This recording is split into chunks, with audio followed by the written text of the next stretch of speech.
Good morning, I'm Daniel Miller and this is Destiny Academy.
A warm welcome to all of our friends, fans, community members, participants and viewers worldwide.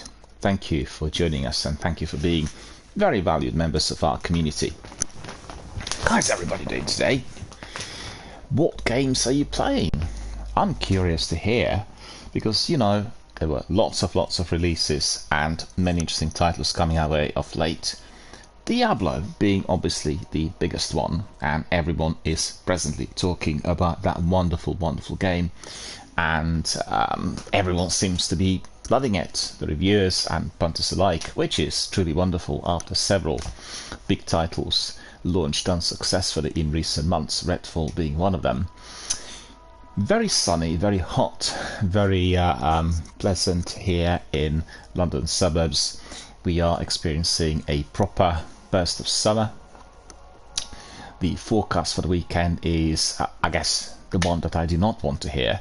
They indicated the weather on Sunday will be the hottest of the year, so we are going to be baking out here, which is not something I quite like. And it gets also very humid at night and a bit hard to sleep if the night temperatures rise. We've had, in fact, very cold nights until yesterday.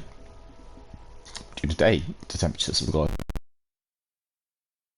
all the way up to about 20, 22, and then at 5 or 6.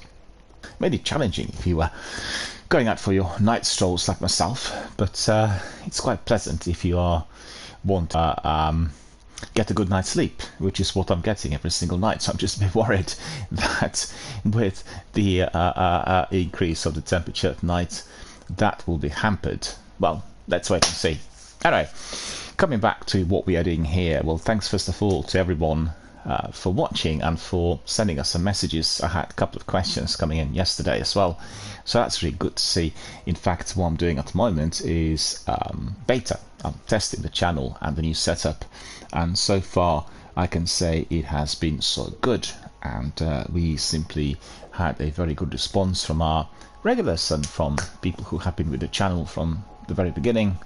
And the channel is coming to its 5-year anniversary in October, so you know it's really quite a bit to celebrate. And also particularly for the newbies, I'm surprised that the new people would have popped in, had a look, because this is just a test, trying to find out whether the entire new setup and the system works properly. And there were some problems, and we have seen some issues transpiring really during last week, particularly with the sound. The sound is affected by this new Twitch app, or the update that was applied to it. As you could see, for instance, there's been a very big avalanche of negativity directed at Twitch yesterday. And if you're not familiar with what this was about, it's to do with content creators, because Twitch decided that there are going to be severe restrictions imposed on what people can do live on air, particularly in terms of branding and advertising. And they had probably a couple of million messages expressing that people just depart from the platform if they were to do this. And obviously they have other platforms available like Facebook and Instagram, YouTube most notably being the greatest competitor. So within 24 hours they retracted the whole selection of rules which are being imposed upon us yesterday. And I have to say that when I've seen it, I thought it was ridiculous, because on one hand they wanted to restrict what people can talk about in terms of branding and advertising as they're live on air, And in addition to that, I mean, I've spent 9 months building my overlays, and they wanted to restrict what types of overlays you can have on your stream. So they shouldn't be occupying more than 3% of the screen. I mean, honestly, it's mind-boggling that somebody could come up with such nonsensical idea, which would massively backfire and affect the earnings and the overall activity on the platform. I mean, these kinds of decisions could actually kill it in 24 hours. I think people don't realize it. They're not involved with financial sector, the investments. The investors, in view of the negativity, could pull out all of the funds, all of the capital. So from being worth billions one day, within a few hours, it's worth nil. And, people need to wake up. People who run the company, I've got to say that a lot of people who are in the tech business, but they are really very knowledgeable on the programming, but frequently they don't have a lot of knowledge on how the investments work. And it's obviously serious threats directed to everyone. First of all, at the content creators, and then secondly, really the direction taken and what I've seen through the emails and posting switch came out yesterday, a serious threat as well. And I just read today that several of those members who were with the company right from the beginning, some of the founding members and their associates, recently departed. So, and I have seen, for instance, the introduction of the update that had really ruined the app, and the quality of the streams has been seriously degraded. And people who are streaming off their PlayStations and Xbox consoles have been almost prevented from doing so. So the big debate on Reddit is about what the reason behind it really there is, because Twitch decided this overnight, and the overall thought is that Twitch do not want that can make some revenue through them. And we did see some amicable agreements created in recent months, certainly during the last year, through which the third parties were allowed to be using, and I guess paying commission to Twitch in order to promote their own products. So I'm, for instance, doing this here. I'm importing the overlays from Stream Elements, and albeit this is still a Twitch stream, and I think this is the kind of setup that some of the people at Twitch believe is going to be backfiring financially. I think it's a complete nonsense, because from the content creator's point of view, allowing the advanced tech to be applied to your streams will always be giving a lot of benefits. I mean, think about it. Not everyone is in position to be purchasing a brand new PC, considering how expensive everything is at the moment. So, the fact is, we need to be ready and able to capitalize on the new technologies, like, for instance, using the cloud, in order to enhance everyone who's a content creator on consoles to have as beautiful streams as they would have had they been using a PC. And that's exactly what's presently accessible, which I think is brilliant. So, trying to really minimize the quality and trying to just bring everyone back to the bland Twitch stream appearance on one setup without all these nice additions which we obviously create for is a recipe for disaster. And I think that some people need to wake up, and they need to realize that the future is in partnerships, but you need to really work out how the partnership is going to be beneficial for everyone involved. So that's the big debate. In fact, I've got to say that we did have, at the first part of the day, a lot of discussion on Diablo, because people were obviously discussing Diablo 4 already since the weekend, because lots of people had early access due to their pre-order of the game, and the game was launched on the 6th, so that's about 2 days ago, right? So that very interesting and communication and debates on Diablo 4 have been erased by the amount of comments that came in yesterday about this proposed, well, it wasn't even proposed, it was imposed regulation on all the content creators. The content creators are a very powerful force in industry today, and they're becoming a greater entity every single day in terms of the number of people that participate, as well as all the other things that come together with it. And many big corporates realize that selling different types of t-shirts and merchandise, as well as drinks and other products, has been very successful through Instagram and Twitch in particular, because people can come across as being very natural and genuine in promotion of such products. And many people do it exactly like that. They're not promoting 2,000 products. They're actually promoting what they're using in any case, and that feels more generic, more natural, more real, more honest and decent. And some of these streams will be purchasing some of those products, which means there's going to be an increase on behalf of the company that's offering the products. Obviously, there may be some other partners involved. There may be some commissions. But that is all extremely important, because at the end of the day, we live in a shareholding business environment, and people who are investing, they want to see some sort of movement forward. They want to see some benefit, an increase of the value, whatever that increase might be. So, I mean, from my point of view, the expectations for these increases have been unreasonable during the last 15 years. They've just gone up and up and up and up, and up to a point where a lot of things will actually lose value completely because people stop paying and stop investing.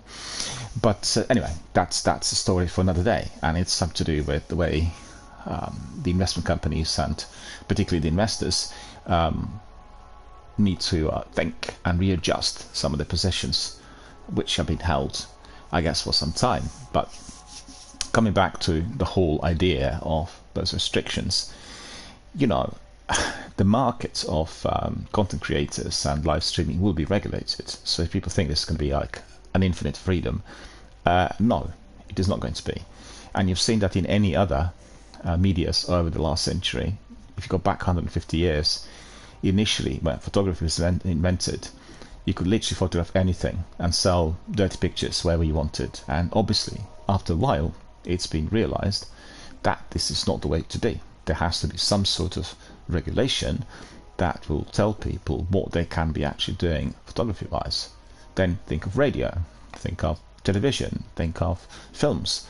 It was pretty much the same. Initially, just complete freedom, and then later there were certain rules and regulations introduced in order to make sure that what was being done was right, proper and decent. Think of, for instance, cars being invented. The fact that anyone could buy a car and they didn't need the driving license. They could just learn to drive as they went along. And we've seen what the collateral was. Accidents, deaths, problems for pedestrians, for the traffic and everything else. So we introduced the rules. But I think it's very important to consider what these rules are going to be. Because at the end of the day, if you are introducing something like what we heard yesterday, it's just like a huge imposition for anyone who is involved in content creation. Partnership and freedom are very necessary, and obviously there are things that need to be looked at in terms of regulation, like for instance what people can say to others when they're in a live forum, which needs to be polite, friendly and amicable rather than aggressive and abusive. You see, so there are different areas of content creation that need that degree of regulation. They need others to monitor, not just by artificial intelligence, but by people watching and listening in order to find out whether what is being. Not sure whether you're familiar, but for the live streams that go through the major television networks, there's always lag, there's always delay, and that is in order to prevent anything unwanted to be seen live. Right? So not 100% live, it isn't. There's always a bit of a lag because somebody is watching the content to make sure that there isn't something outrageous being done or said. And sometimes it's actually great, say, if you're talking about the major events. But anyway, as I said, I think all of us in our community need to be quite clear that the regulation is required, but it needs to be carefully considered, because what we do is extremely valuable to ourselves, and as we've seen, it has a phenomenal impact on our local communities and various other groups worldwide. We've seen, for instance, that gaming is now applied within the system of education, within the system of medicine and psychology, in that many social networking platforms are realizing that there's a huge for branding, advertising and interconnectivity between the products and the consumers. So it's a big new thing which is connecting with everyone and providing benefits for so many different people. And at the end of the day, it's down to us, you know. The way we're going to use video gaming and content creation is based on how we are as people. Do we want to use it for something good and beneficial, or do we want to just destroy and ruin everything and everyone? Well, obviously, we don't want to do the latter. We'll do the former, and therefore some regulation is necessary. But coming back to the degree of displeasure, it's quite good to see that the corporation was listening or watching for the responses, because the avalanche was very, very great, and they retracted the whole thing.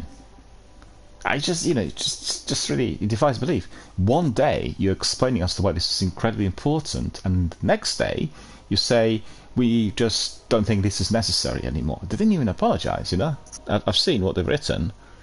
It was just like an afterthought in view of the responses, but they didn't apologize. They should just say, actually, we got this wrong. It's as simple as that, and people accept be making mistakes, but you need to take action to make sure it is not going to have consequences. I think they've done that, but I would have preferred, somewhat greater openness on as to why I've even thought about this. And everyone on Reddit and everyone on Twitter was concluding it's all about the money. Well, fair enough. Twitch maintenance, the overall cost, we know that, but what impact certain regulation or certain rules or inventions will have on those who are the most beneficial members of that community for the actual corporation, namely the Twitch, right? So I think that is certainly for them to consider. But I think it's a big topic, and everyone who is involved in content creation will tell you a bit about it. We've seen also a lot of saber rattling about copyright laws and what can be played live on Twitch. For instance, you've seen many streamers playing music in the background, which was on their phone or hi-fi or any other bits of equipment, and very frequently, if the music was to be played live on stream, then instead of the old style kind of hatchet computer that would sort of attack the content creator and block his channel altogether, they've been just muting the sections of the stream. So actually, I've seen with some of my contacts the muting carried on, so it wasn't just for that small section of that played some music. I think generally, as a rule of thumb, I know people like to attract viewers, that certain bands, it's best to be avoided.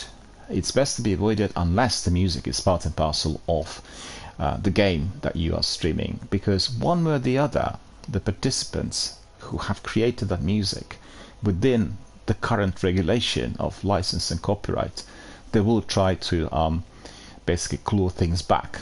And I think the consequences for some of the streamers, particularly if they were to be doing that for some time, could be detrimental, because in order to contest, they need to go to US courts with a proper barrister representation, which will cost you an enormous amount of money with an uncertain result, because you are in breach of the contract.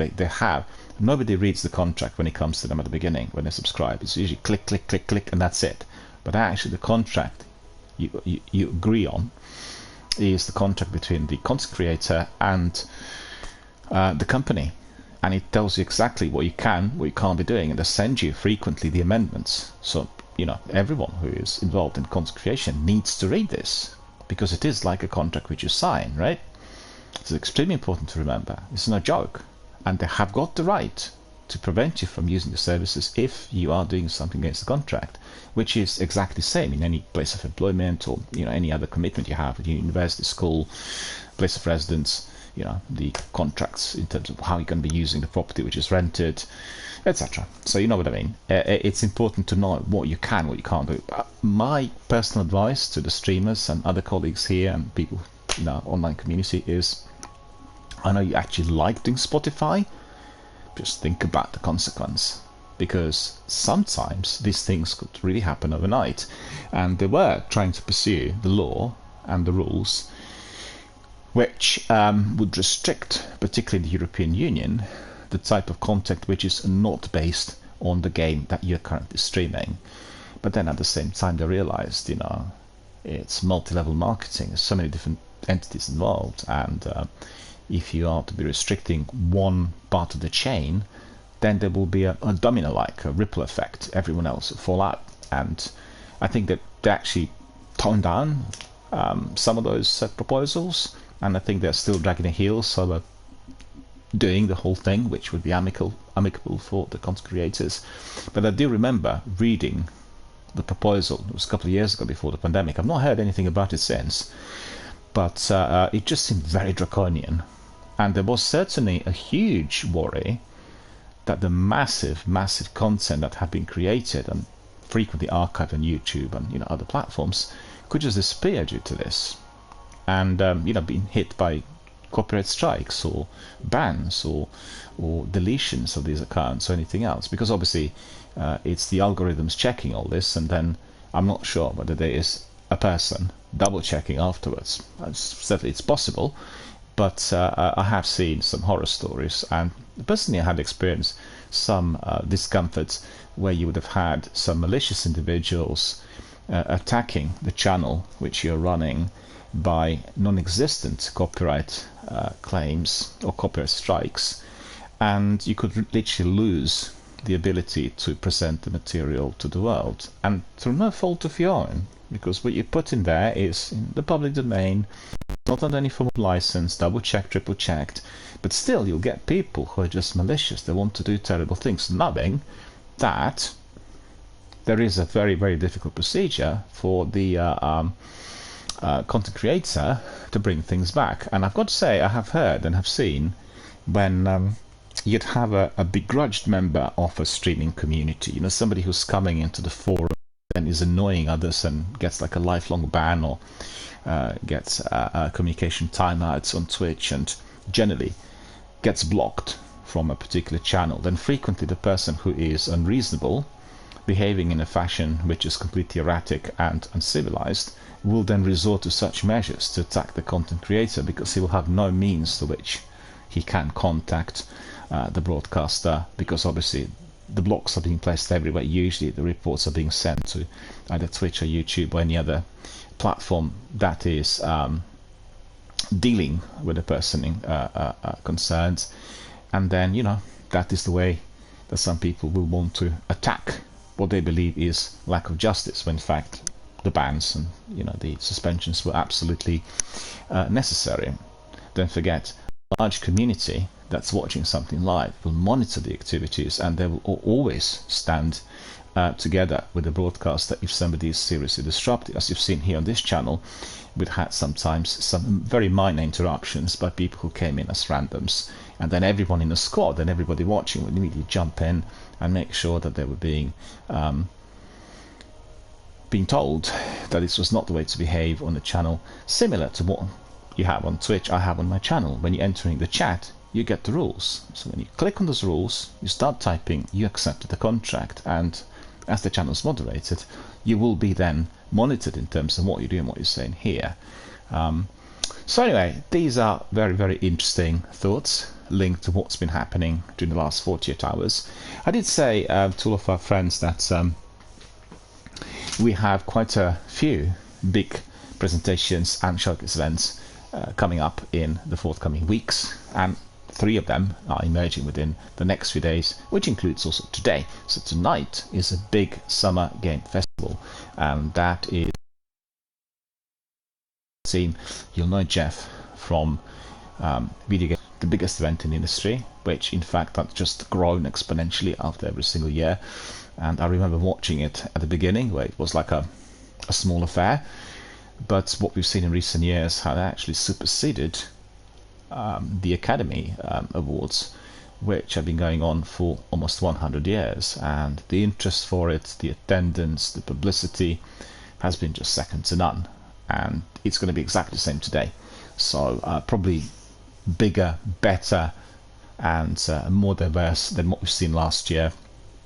So it's a mid-year event, because he runs his Video Game Awards in December, so you have one big event in June, the other one in December, and it's just fabulous. You get to know all the niceties and all the novelties coming in from the industry. You get to see lots of new trailers, vidocs, and presentations coming from various developers, and in addition to that, you'll get demos, and we like trying demos, we like getting that sort of flavor of what the game's going to be like. And I keep saying to everyone, and demos, make sure you write to the developer, because the reason for them is not just to keep you fully entertained before the game comes out. The reason is they want you to tell them what you think of it, because don't forget, demos and betas are frequently, well, to be fair, sometimes the game's out and you can download the demo, but that's like the old school. What's happening with the new direction is that you contact the developer, or write on Reddit, or write on Twitter, and provide some degree of feedback on what you thought, how you experienced the whole game or the demo that was given to you, and you then come up with certain thoughts, and they will be looking at this, and have seen quite a few developers just tailoring the game accordingly. I think we are living in an era where ignoring the comments and feedback is extremely dangerous financially and commercially, because the company could literally be bankrupted overnight due to the ignorance or inability to adjust. And we have seen the very best of the companies that perhaps not reacted immediately, but they did get some adjustments as they've seen that the comments were coming in that were experiencing that were expressing a huge displeasure. Bungie is one of those companies, in fact, the creators of this game, Destiny, and they have all to the community. And I think as we've kind of progressed, they've become even more receptive. They can't accommodate every single request, let's make that clear, but the overall trends will have to be listened to. For instance, what people felt about seasonal content, what people felt about the price increases, or how they felt about the new DLC, what they thought was good, what they thought was bad. These are very important bits of feedback. So if you are going to be watching today, and if you are going to be engaging with whatever comes from the event, just make sure that indeed you will be providing them with some feedback, which is what they are absolutely always asking for. So tonight, 8:00 p.m, Summer Games event, Summer Games Festival, and it usually lasts about 2 hours. So with some presentations, some discussions, many trailers, and then hopefully quite a few demos as well. I remember a couple of years ago I downloaded 50, that was 50 demos, and I still have some that need to be looked at. So it's like a few years later.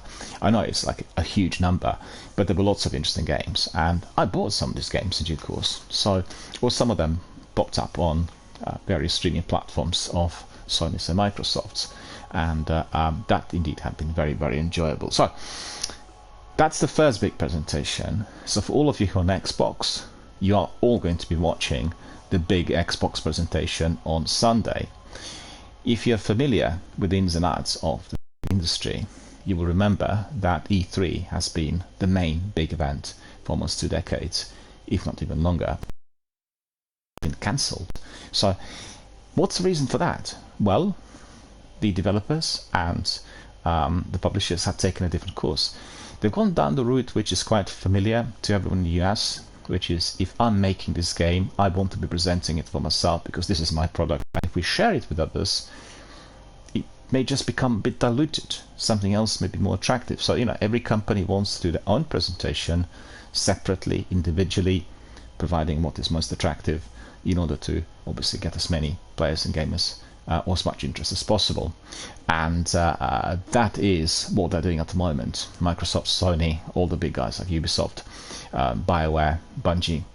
Therefore, E3 became somewhat obsolete, particularly after the few years of the pandemic where it couldn't be run due to the restrictions. So this year there's going to be no E3, and we'll watch lots of these other presentations. So I'm really presentation on Sunday, because they had a very difficult year so far, and I got to say that Microsoft is having some problems with, for instance, customer services and the way people are being helped on the technical side of things, or in terms of some other ins and outs of the products. And the emphasis was really on providing the highest quality and on the sales. But I've seen in recent months, certainly through my own kind of engagement and dealings with Microsoft, that their customer services have not been up to scratch, and that itself is of a very, very serious concern to me, because if you are purchasing a brand new Xbox, if you are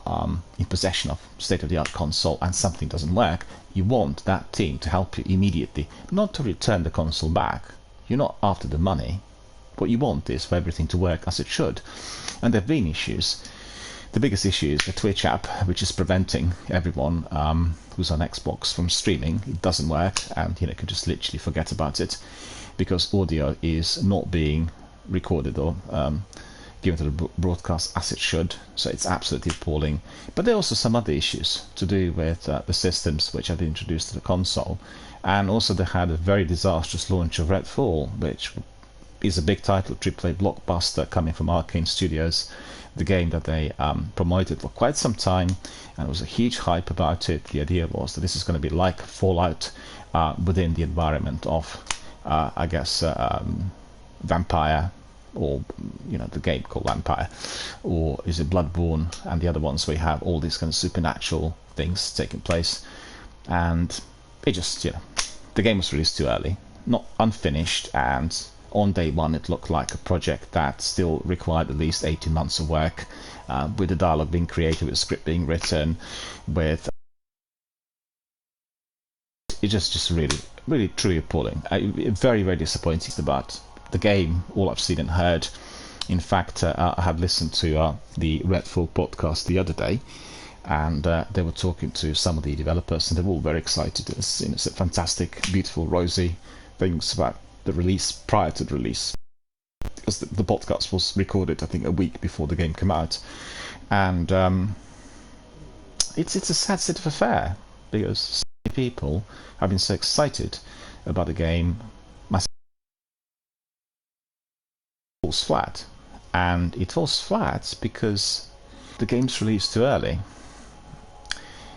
There are many reasons as to why that is, but one of those is that a lot of inward investment. That includes obviously investment into the team that works on the game, then the marketing overall, trailers, the production costs. So it's phenomenally expensive, with hardly anything coming in during the time before the game's release. So the pressure is massive on the game to be released on a particular date, and we've seen that sticking to the schedule could be not dangerous but quite deadly for certain titles if they come out and they come out wrong. And think about the problems with Fallout 76 initially within the first few months, and Fallout being a series that goes back 20 years with huge number of fans and followers, and then they were introducing this differently built open world with all different kinds of events taking place, the multiplayer, and things didn't work at all. Anthem, for instance, disastrous launch. Cyberpunk, catastrophic. And Redfall coming into that, probably the worst. Didn't have that many technical issues compared to, for instance, Cyberpunk and Anthem, but the game of that magnitude, with that cutscenes, with concept art being chucked in, with a narrator, with no dialogue, and every single character will have a tab indicating you can talk to them, is just beyond belief. So coming back to it, Microsoft and Xbox under huge pressure to deliver. We are all wanting to have some AAA blockbuster that will work, and well, it's Starfield, the game that everybody is expecting, and will have probably quite a lot on the game because the release is within the next quarter, and we are looking forward to see more about the game with the trailers, maybe gameplay, maybe all of that will be indeed hopefully presented on Sunday. They're keeping cards close to the chest. They're not telling us exactly what presentations are going to be there, but for all of you watching and listening, just make sure that you watch tonight and Sunday, and if you're a Resident Evil fan, make sure you capture that Capcom presentation, which is going to be presented next week. And we'll have many other ones. I've seen Ubisoft had announced theirs. We have Bungie doing yet again in August. It's towards the end of August, and obviously Bungie and Destiny / Halo fans will want to watch it. We are very excited and very curious to see what other niceties they'll introduce, because really with Bungie they worked on this pioneering project for some time. Next year, if I'm not mistaken, it will be 10 years of Destiny, and there's been a big speculation in the Destiny community whether they will continue building this Destiny universe within the sequel, or they will just cut it short and then launch another Destiny 3 installment with perhaps new characters, a new direction. I'm slightly uneasy about what I've seen and heard recently, because Destiny has always been about this ever-evolving world, and they talked a couple of years ago about the migration of the overall content of Destiny 1 into this universe of the sequel. And they did begin, with the work. We've seen the first section of the game of Destiny being brought into the sequel. We had Shulhan introduced as a new character who would be guiding us through the Cosmodrome and everything related. But then it stopped. We didn't have anything else. I thought all the raids will migrate. That's not happened yet. I thought all the other characters would come in and we'd have more of a linear storytelling, so people can get the bits of puzzle together to understand what's actually going on in the game. That's not happened.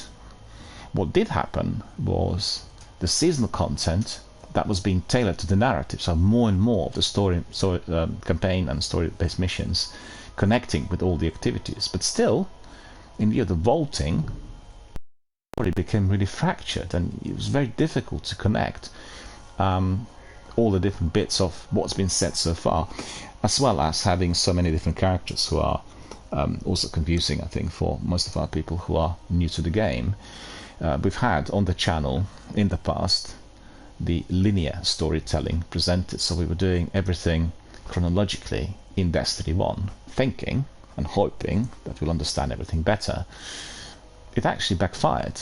I knew less after doing it, and also if we've done it like that, which I believe most of our viewers would have not experimented with it, the first 6 or 7 missions came across as very repetitive, because you start at the same spot and doing the similar sort of thing, getting into various tunnels of the Cosmodrome. So actually, the game as presented was a lot more interesting, a lot more diverse, and a lot more exciting. And there's a reason as to why we had that sort of non-linear narrative there from the beginning. So in fact, my attempt to make the story, I guess, clearer or more linear for myself and the viewers turned out. But I think Bungie are wanting the concept which will align it with Mass Effect. It'd be very difficult because of the magnitude of Mass Effect's story, characters, and the universe, but it will be easier to follow. So I think overall thinking is, well, things have just sort of moved on, and we are able to do something which is more campaign and narrative based. We know that in our Destiny community we do get some people who are very much in favor of the PvP. So they really love the Crucible. They want to have a lot more of the PvP and a lot more of that sort of activity. And to be honest with you, I feel that the Crucible's been like on the cheap. If you compare the Crucible with, for instance, multiplayer that Bungie in Halo, there's much greater diversity, the number of maps and inventions in Halo, that is, compared to Destiny.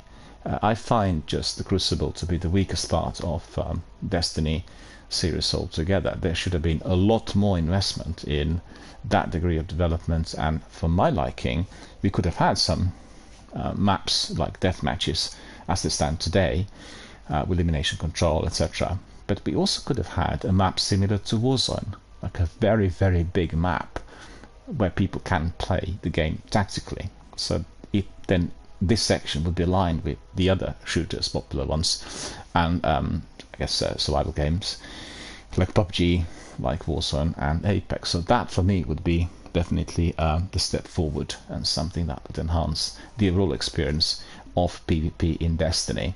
Where Destiny did excel, particularly in the sequel, is in the variety of different things on offer, which are providing us with a multitude of options on what we can be doing at any given moment in time. So you will never be bored by trying to find out something you've not played for a little while, because hey, Destiny is almost like 10 games in one. And I think the other thing that I'd like to see is a greater emphasis on replayability of story missions. they wanted people to do story missions to the strikes and the playlists, and I think that's really quite partial. It doesn't give us the overall picture, so I think it's not a big deal making people can choose whether they want to experience some of them to the strikes and playlists, or whether they want to, because story is very important. So otherwise we could be like without story and something separate. I've heard some noises they'll make a standalone game with the characters that I guess compatible with the Battle Royale shooter that we already played for several years, 4 years now it is. I love Apex, it's a wonderful game, and they spent a lot of time investing and developing the sections which didn't really work particularly well at the beginning. It was an experiment, they want to see whether the game was to take off, and guess, what a surprise to see that so many people jumped in from the day one and turned it into something really absolutely amazing. The greatest strength and the way these characters have been designed and created, they're hilarious, and being in the game is giving you that degree of entertainment that I guess is absent in Warzone or PUBG. They're more realistic military simulation games, despite the cosmetics and a few bits and pieces that pop up. It's the element of reality. Apex is just pure fantasy, and therefore it is so truly delightful, and all these characters are really carefully considered, carefully thought through. They have really different types of special abilities which you can really, I guess, place within the team accordingly. If you want to be running regular squads and play tournaments, they have rank matches, so it's just generally very good. Anyway, coming back to Destiny, I think they need to think a lot more on what to do within the seasonal content and the Crucible in order to make it a bit more interesting. The rest of the seasonal content was very good. I'm very, very excited about all that is to follow, and every single season for me is actually bringing in some sort of innovation, and in a game that's been run for almost 10 years, that is critical. You do not want to have everything exactly the same, although some of our gamers will like it that way. I absolutely do not, because I get bored of repetition. And if there is the beauty in replaying Mass Effect is, you have obviously this massive big universe with lots of different quests and sub-quests, but you can choose to play different characters, you can choose to ask different questions, and then you will be getting somewhat different outcome, and you will be unlocking different quests which were not popping up earlier because you've not taken that decision. So it makes it incredibly interesting and highly replayable. I think still remains probably one of the biggest, the most significant masterpieces of video game making that will be, it'll be hard to surpass even by the developer, itself. BioWare, they had their attempts with to be similar to Anthem, a bit flawed, not really done, released too early, worked on the wrong engine. I can't believe, really, for the life of me, the other day I played Mass Effect Andromeda. I'm still trying to complete the game, and I find it really so odd to go for the wrong engine in one game and then the same thing happened with Anthem. It's just absolutely, I can't believe that they could take such decisions. In Andromeda, you remember in the Legendary or the Mass Effect original series, you have this absolutely perfect framing. You can see the characters exactly as they are, absolutely incredible. And it's so interesting because it constantly keeps changing perspective, so the framing is perfect and it's so engaging and so sort of beautiful to look at. In Andromeda, you will have small bits of dialogue, and that's probably to do with the Proto missions, where they come across in a similar fashion. They're not perfect, but they're reasonable. But the vast majority, I say more than 85%, is almost like you can see people talking and you actually watch the space in between those characters, and you can't even swing the camera properly. So you can hear them talk and the perspective is just completely flawed, as if somebody had a few drinks, was tipsy, and didn't know what to do with camera when filming. I mean, obviously, anyone who's been a huge fan of Mass Effect would have a problem with this, and no wonder that the game received a lot of flack. But on the other hand, I think Mass Effect Andromeda is beautifully written. It has a fantastic dialogue. The content is very, very rich, and So it's a real shame that the high quality script was actually mismatched by the visuals and some of the inventions. The biggest problem I have in Andromeda, in addition to what I just described, is that vehicle, right? What's the vehicle called? I can't remember. It's like a Mako in the trilogy. It's beyond stupid to be driving and getting constantly bogged down in certain areas of those planets where you can't really swing the vehicle. You're stuck and you can't do a thing. And so, unless you kept doing manual save all the time, you will be then replaying and trying things. It's just really remote and really... I'm not sure whether it's down to the vehicle or to the terrain, but they just simply didn't match. It's a vehicle that comes across when you play the game as unsuitable for any terrain within the game. So, I mean, what's the point of having it? People complained about Mako in the trilogy, but this one's much worse. Well, we are very excited about Mass Effect 4, so I'm hoping that tonight we'll have some BioWare and some ideas on what we are going to be seeing with the next installment, Mass Effect 4. And also the anticipation is it may well be like the new trilogy with new characters, and so Andromeda was just a bit like a prequel, or well, it's not really a prequel. It takes place after the events of Commander Shepard and Normandy. But you hear about certain characters like Lara Sioni and Commander Shepard and the father of the lead character. He also was involved with Citadel and Normandy, but you don't really get to know much about all this as you play the game. I guess they wanted it to be almost like either a standalone game or a beginning of a new series, but it just didn't work. Anyway, I sort of drifted away from what we are to be seeing tonight, and that's the Summer Game Festival, so make sure you tune in and watch it. There will be plenty of good trailers and interesting content. Starts at 8 o'clock p.m. You can watch it on literally any platform, YouTube, Twitch. You can watch it through Xbox or PlayStation. It's the biggest event of the year, together with Video Game Awards, which are always delivered in December. So make sure you tune in and watch Jeff Keighley and his team. It will be very, very interesting. And also, as I said, don't forget, pen it in your diaries, the Xbox/Microsoft event that will take place on Sunday for anyone who likes Resident Evil. Capcom are doing their own show next week, so you're quite a few really within the next week or so, and definitely very, very interesting and very exciting. All right, so that's really what I wanted to say about the current events. So let's have a look at the community content. We had a couple of questions coming in, and I read a few of those yesterday. One big question was, what's Destiny Academy? Why is it called Destiny Academy? And well, I think I mentioned that this channel's always been educational, and we are making that a bit more pronounced. We want people to realize that this is not just about shooting the enemies and doing speed runs or trying to be competitive. It's actually exactly the opposite. Be educational on two different levels. This channel from the beginning had been created in order to provide assistance and support to others. So that meant people who are struggling with the game, Destiny, notably, right?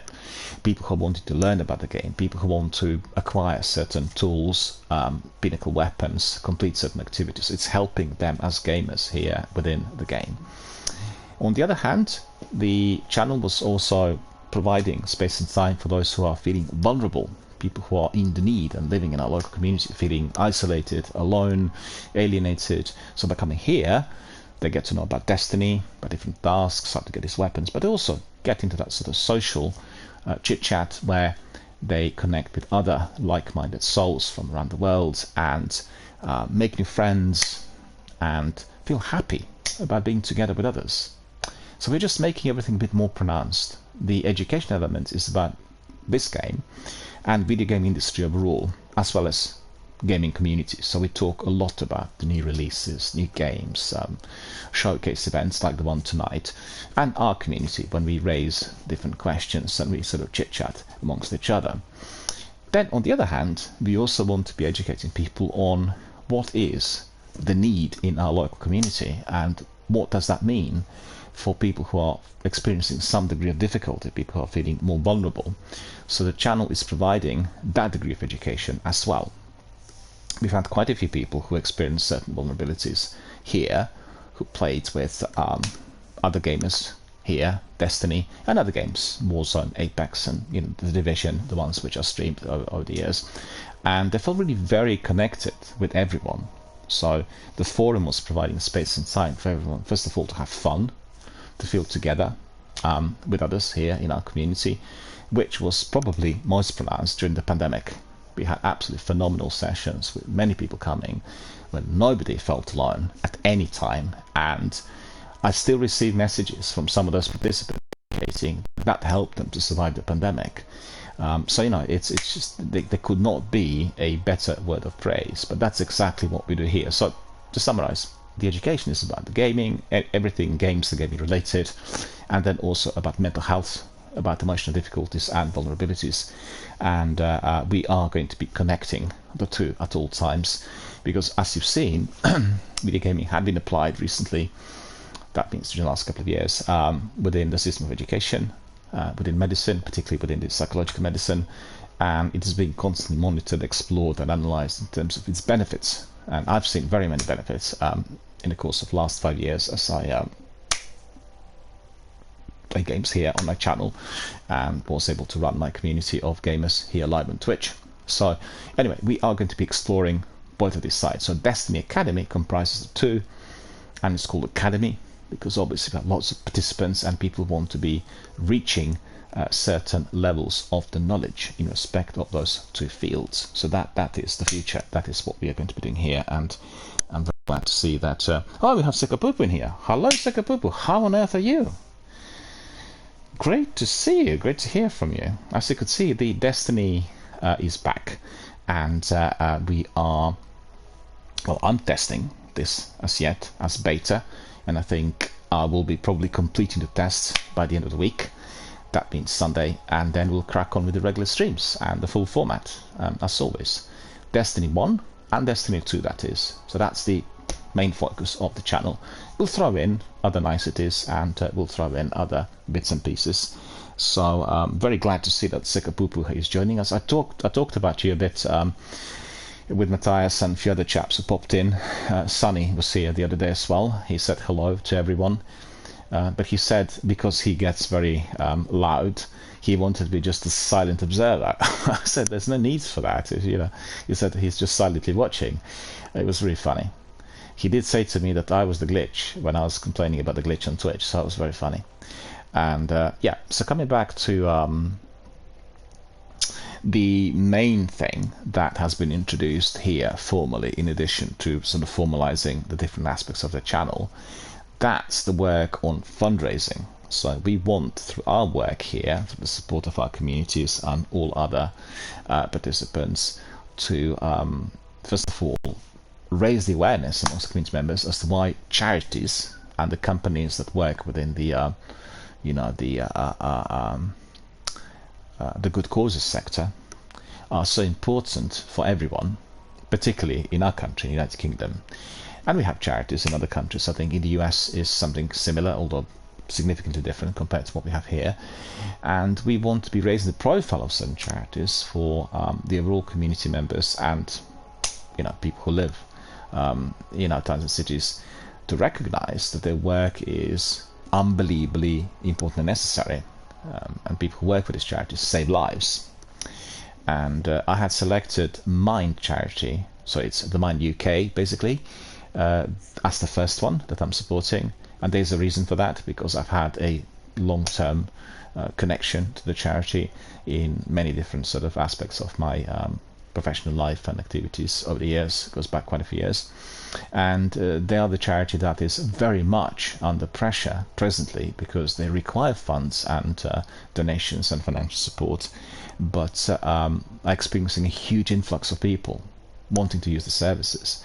So we want to raise the profile to make sure that everybody knows that this charity is very much necessary, required, needed, and is providing some fantastic professional services work for individual works with clients, then group work, they provide various other social events. So they're absolutely terrific in all they do. And don't forget, these sorts of sessions brighten up people's lives and change directions and makes lives for very many people much better in the long term. Coming back to it, is the one that I had selected as first, but we'll have also some other charities, like for instance, that is helping people who are experiencing homelessness or being faced with the threat of it. A fantastic charity that's again absolutely inundated with requests and with many referrals constantly, because guess what, we are having this period where everything is extremely expensive and people are struggling financially, and therefore many people are facing that threat in our big cities in particular. So this charity is again making sure that nobody ends up on the street, and they provide legal advice and the framework within for the people to operate on the practical level to find out what they can do, and other services that come together with it, linked with excuse me, our local authorities and various other places that offer accommodation and help in addition to this. And then we have Epilepsy Scotland, the charity that works with people who suffer from epilepsy. Then we have National Autistic Society. We have Great Ormond Street Hospital, and also St Jude Hospital, which is the research hospital for children who suffer from serious illnesses. They're based in the US, and they've been very much aligned and connected to Microsoft and Xbox. And if you are, like myself, an Xbox ambassador, if you've been involved with some of the works that the ambassadors do, then you will see that frequently we get some news bulletins on the works that take place there. It's really remarkable because Microsoft and Xbox introduced the whole kind of a gaming setup within the hospital, so the children who suffer from very serious illness can easily hook up with others and play the games and forget that they're actually in hospital suffering from any form of illness, and have a lot of fun. They can enjoy themselves and feel very much at home with others. For instance, children that are in hospital for a period of time obviously don't go to school, and they can basically hook up with the schoolmates and then play their favorite games. It's just absolutely wonderful. So we want to be supporting St Jude's, because they are, like I said, a research hospital, and whatever findings they have will be then shared with other medical professionals worldwide, and they will enhance the lives of many children in other countries who are also suffering from same sort of illnesses, and that's just absolutely wonderful. And again, this is a charity hospital. They're dependent on private donations, and we want to be absolutely helping them. So coming back to what we have on the channel, we have initially one fundraising campaign, and that's being run at the moment 6 months, and we'll try to raise £1,000 for the Mind UK. And the other charities will be offered as we go along, in order for people to have that degree of choice, basically, to decide whether they want to support one or the other. Particularly so if one has a family member or friend who's suffering from a particular illness. So the variety will provide this option to invest in a charity that you would feel is actually supporting the need that you had experienced either yourself or through somebody who's very close to you. Could be a relative, friend, could be a neighbor, could be somebody in the local community. And I think that is going to be particularly the case with shelter, because there are so many people facing that threat of eviction, and shelter is together with the other charity called Crisis, basically helping everyone who is in that situation. All right, so that is what we are doing. That's the plan. And also I'm doing the fundraising through Tiltify. Tiltify had created a fantastic system through which everyone involved can do different things which are very similar to video gaming. You have milestones, so anytime the campaign reaches a certain stage, you have then community-based events which are set up by ourselves. You have various rewards that are given to people who contributed. You have polls, quizzes, you have competitions. So all of that is all tied in. It's just really remarkable how incredibly well built that is. And the advancement on that front during the last couple of years have been absolutely phenomenal, because I've been interested in the same a little while back, and I have seen that they didn't really have the same multitude of options that didn't seem to be as connected to the gaming world. It was more like the standard fundraising. You talk about the fundraising, but you don't have the playful, the interactive element of it. I had actually some messages from Mind already. As I said, I was very pleasantly surprised because at the end of the day, this is just beta. I'm testing my setup and the system and want to see what everything works. And I think it does work reasonably well. Hence the sound. The sound's been obviously of concern. But I'd say the sound is very important. There's no cameras in here, so people rely on what we talk about. So if the sound's not good enough, then obviously everything falls. I'm surprised to hear from the charity, and they sent me several messages indicating how grateful they are that we are supporting the effort. I think probably one of those very few channels that's gone down that route in Britain. I've not come across other Twitch streamers in the UK who are doing something similar. Could be completely wrong. I just not come across anyone, and therefore I think our friends at Mind were very happy to see that the gaming community is supporting, and we have a new hashtag called Gaming for Mental Health, right? So if you are posting anything related to the content here, make sure you use the hashtag just to raise the awareness and to make sure that other people learn about it, right? And if people have any questions, you can always get back to me, and I'm more than prepared to talk about it live on air. There will be certain elements of confidentiality, of course, and there are certain things that I can't easily disclose because of the agreement I have with Twitch. So if there are any personal issues coming up, then obviously we can take it outside of the forum, which is within a live broadcast. But coming back to it, very glad to see that both the community members and also our friends at Mind were engaging with the beta stream, which is basically just testing the equipment and supporting everything that we do. So that's absolutely wonderful, and we definitely want to see a lot more of that once we commence with a full stream. So anyway, I think I've told you all about everything really, from the streams that are to be watched, the showcase presentations, through our community membership, through the questions which were asked. Now there was actually another question. I just remembered that. Sorry to go on about this for quite a bit. The question was about the schedule and what types of games we are going to be streaming.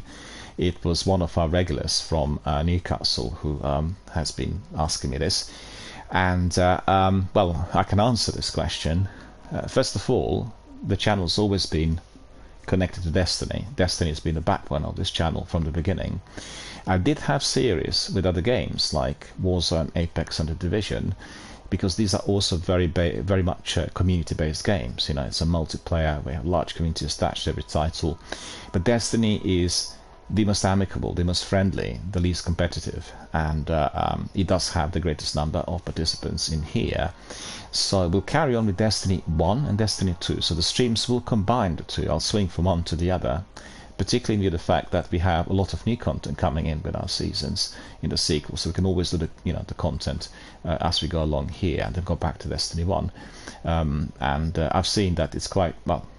I need to break up the stream when I'm switching between games because I'm doing it on my PlayStation and Xbox. But everybody watching can just stay on, and they can join. But we'll have other things brought in. I think we'll be looking at the greater community interactions, and we'll see what our community members really want. So generally, we'll be talking about the regular daily stream. So that will be probably up to about 5 times a week of Destiny. And that will be either every day or every second day, depending on obviously my area of engagement. And then sometimes I think the weekends will leave for some special kind of throw-ins, and maybe sometimes early evening sessions of maybe a new game that's come out. Maybe we'll have some sessions introducing what's new on Game Pass and on PlayStation Now services, the streaming services for gaming. And in addition to that, I can obviously tell you I'm also working on podcasts. I recorded quite a lot material for them, so we'll be having gaming podcasts delivered separately from Twitch streams. So they will be on they are on Spreaker, and then consequently on YouTube, where they will be archived. You'll be able to hop in and out and participate. Podcasts are going to be a bit more theme-based. One lot will be based on the news, So it's everyday news or weekly news on what's happening in the industry, very much like a bulletin points and radio program. And then the other will be theme-based with participants. So we'll have some of our community members brought in, we'll get them in on Skype, and then they'll talk live about the gaming experiences. And quite a few of those will be dedicated to gaming and mental health. So it's like 3 separate sections, because we want to be leading the effort in uniting gaming as a force of positivity. Oops. So bear with me, I need to come back in. The game is just always doing the same thing, booting me out after I talked for a little while, which is annoying considering that I've got overlays, so it shouldn't really happen. The overlay should feed into some sort of activity. Anyway, coming back to what I said, we will also spend a lot of time on connecting these 2 fields, gaming and mental health, because I think there's a lot of controversy attached to it unnecessarily. And we had seen here on the channel through many community members how incredibly helped they were by this degree of interaction. We'll talk about the differences between playing the games by yourself, being involved in interactive forums online, being involved with Twitch streams, because guess what? Doing it online in a multiplayer is one thing, and actually being talk when you interact is something completely different, because it's recorded, it's archived, other people can watch it, and it's a fantastic way through which you want friends, because everyone has their gamer tag, and somebody likes the way a particular person plays the game live on air, and they'll see the tag, and they'll contact the person, they'll become a member of their community. So there are many positives and possibilities coming out of the merger of the 2, but also there are some serious negatives, and we'll talk about that as well. The danger of it is that it gets stigmatized and it's being seen as the only thing, and you will know it from medias. It's all about shooters. So anybody who plays shooters, they'll be thieves in certain games that become a thief. It's just complete nonsense. It's utterly ridiculous that these kinds of conclusions are being made, because they have got the ulterior motive, and they're not really based on the reality. We know full well that anything that's been invented in human history, if being used appropriately, will give benefits. If used inappropriately, it will cause harm. And that's exactly the same for everything across the board. Think about it. We need water, we need air, we need food, right? We can't live without them. If you keep eating all the time, eat greasy spoons, you get obese, you suffer heart problems. Well, is that the fault of the food, or is that the fault of the way you were eating?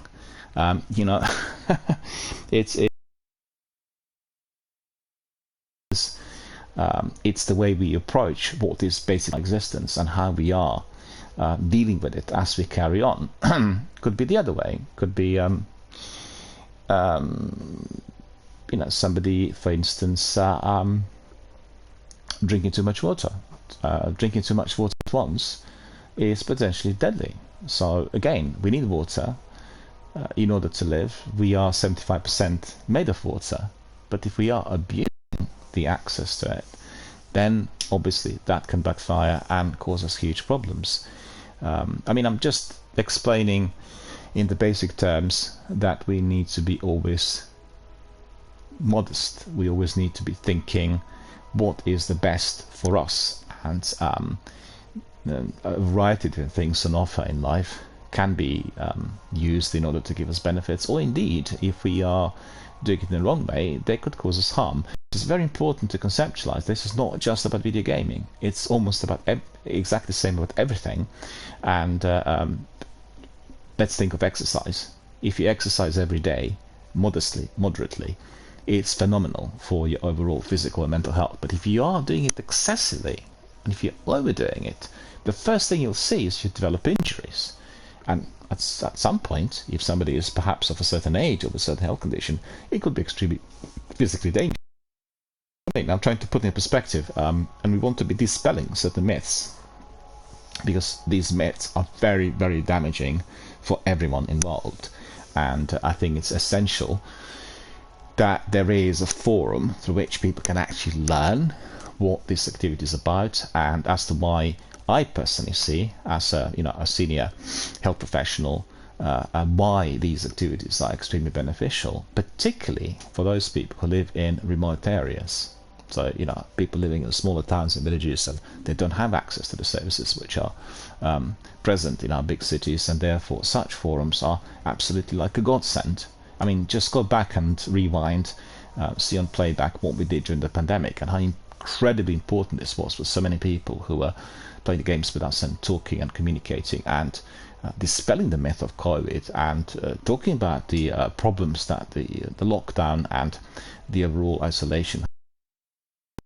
That is the positives. That is the achievements of that degree of involvement with video gaming online and also through constant or regular interactions live. Alright, well, Sekapupu is here, and I bet, Sekapupu, that you would like to join. Am I mistaken? Certainly want to join us with Destiny 1, because I bet you've not played it for quite a while. Type, let me know, because I can obviously bring it in, and we can actually remind ourselves of what Destiny 1 really is and what it brings us. Oh, Sekapupu says he doesn't have his PlayStation 4 with him. Do you want to join us with Destiny 2, perhaps? Are you on your computer? Because then, if I later swing to Destiny 2, we'll be able to do it together. But I need to have Destiny 1 first, because people are... Oh yeah, that's good, that's good. We'll do that. Just bear with me a second. I need to take a very, very short break. It'll take me literally less than 1 minute. I'll be back and then we'll talk again. I mean, the break is more than necessary because I need to nip out to a certain place, and I'll be back very, very shortly.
Alright, I'm back, and yet again I just want to ask Sekapupu, will you be able to get your PlayStation 4 back at some point?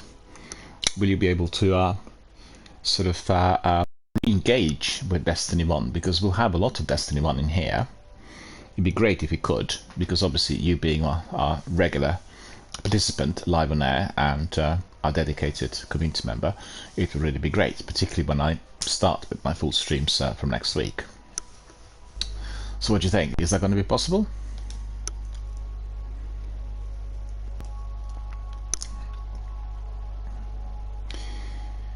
We'll just swing from one to the other, depending on interest. But I really want to have Destiny 1 every single day at the beginning. And that's to do with our community, because we really want many people to come back. I'm not streaming and you know, it's obviously part and parcel of that. Where's my there it is, I think. Hang on. Eon Tracer mask, using that Zers mask, which was good. I was just displaying this yesterday to our community members. It's so funny when you put, for instance, this cat mask on. The trouble is that the power level drops to 360, so I look really cool, but I'm not as powerful, right? And then where's the other one? Look at this one. I think you've had this one, I remember. You're wearing it quite a few times. This is quite fun. But we'll go back to the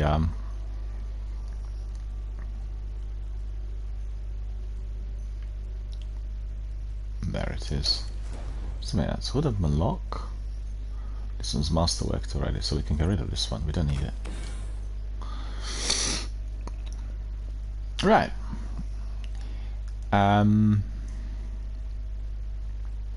We are now back to 400, so that's cool. We'll be off to the tower, pick up some bounties as usual. You know, I was doing yesterday here, live on air, the weekly story mission from, well, it's part of Destiny 2 story mission, part of the new season, where you need to destroy that big servitor, and then at the end it comes up with like 6 or 8 different small servitors protecting it, and oh, it's so difficult. I was really shocked. Have you played it? You completed it? I'm not sure it's this week's or last week's, but I had a backlog of a couple of weeks because I've been busy here with the stream and everything else related, so I wasn't able to do it on Wednesday as usual, and I find it really difficult. You're experiencing networking issues. Why? Don't understand what's going on. Shouldn't be really like this. To bring me back to orbit. Why? I didn't have any problems with my networking.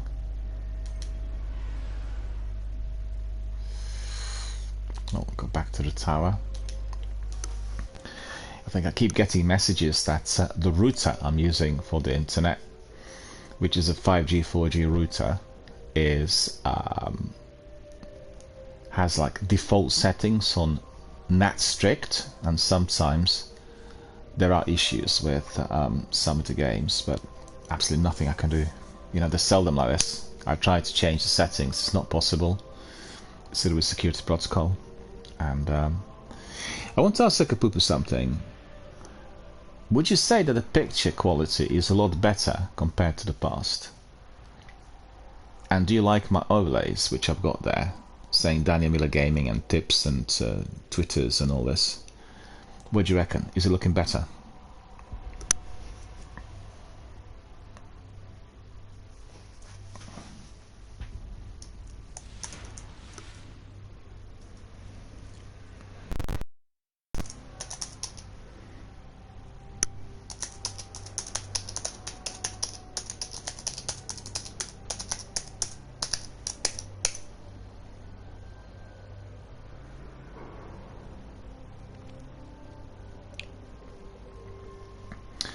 Well, the picture's a bit better. It's not a lot better. I'm surprised, because I checked it here on my system, it was quite good. It was significantly better, because I've got like 30 upload now. From one upload, I've got now 30 uploads, so that's really significant. So maybe it's to do with PlayStation, you know? PlayStation still got slow upload because of its slow processors. It's PlayStation 4, and when I stream on Xbox Series S, it's much better. It's really, but it's razor sharp images.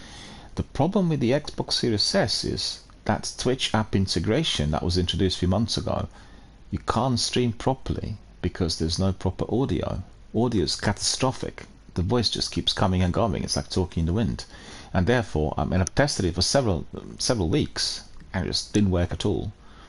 tried everything possible with Microsoft, but it's obviously the problem that they caused by that integration. So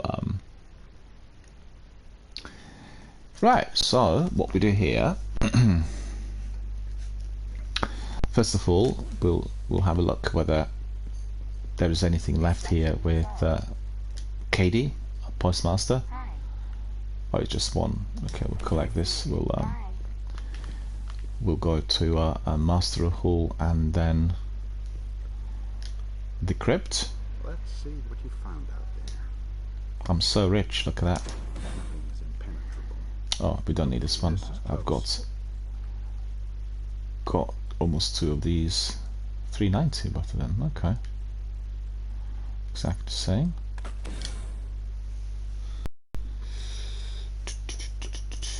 I've not heard from Sekapupu. What do you think of the overlays? Any good? Spent a lot of time working on them, I have to tell you. It wasn't. It was really like a labour of love. It just take me. It did take me quite a bit of time. Okay, so that's sorted. We need to get some bounties.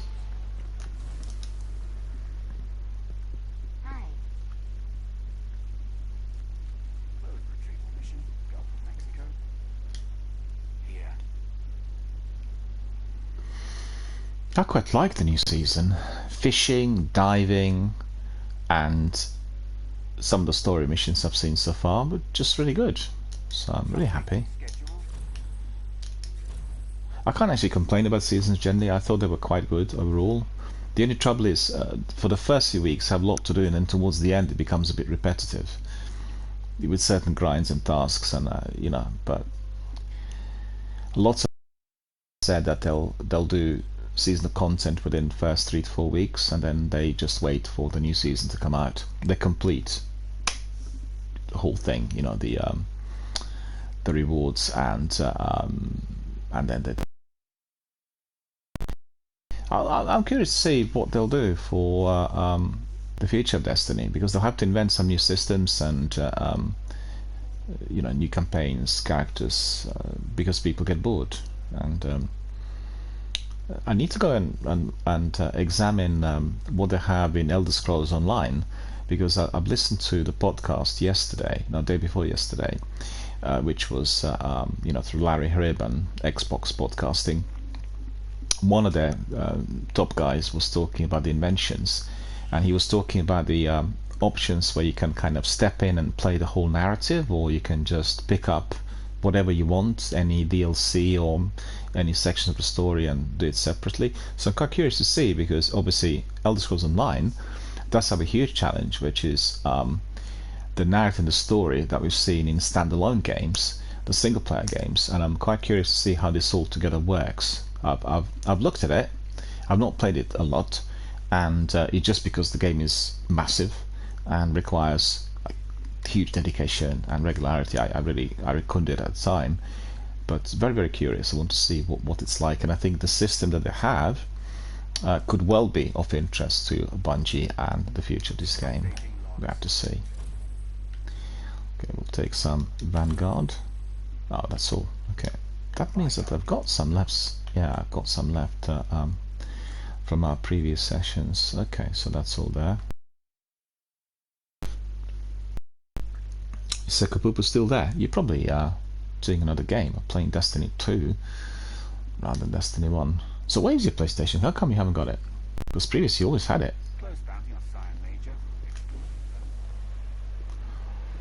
I think I picked up that Nightfall bounty from Zavala. I think. Need to just double check. Taken King defeated, but not destroyed.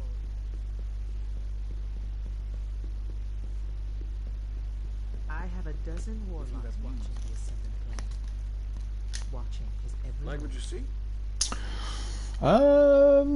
What shall we take? Armor, chroma, or weapons?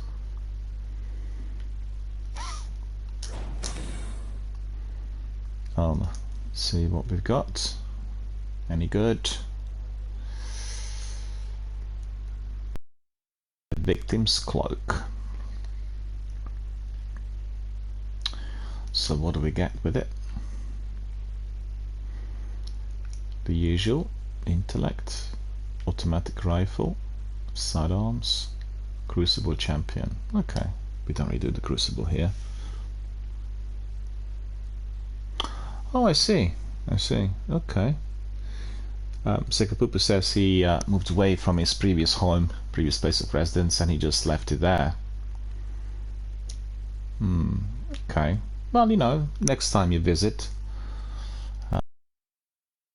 bring it to your new place, to your new place, and be useful to have it handy. Or maybe you want to buy even the new PlayStation 5, so you can, you know, explore the niceties of it. It's absolutely phenomenal graphics. I've got to say that I'm excuse me, I'm staggered by the quality of the Xbox Series S graphics. It's just incredible. It's out of this world, you know.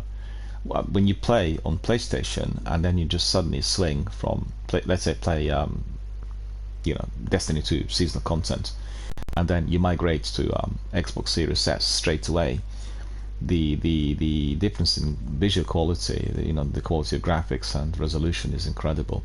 And obviously I have everything Sony, so having PlayStation 5 on Sony Bravia would look even better, I'm quite certain. But I haven't got the latest Sony console.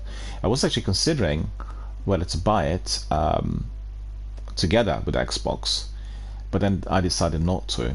You know, the expenditure would be a bit too sizable. I pay for Xbox £20 a month within a period of 12 months, and then with PlayStation it would have been, I think, £35. So altogether £55. It's just it's, you know, it just seemed too steep. And obviously I can just wait until the prices drop, and or I'll get it maybe second hand from somebody if it's in a good nick.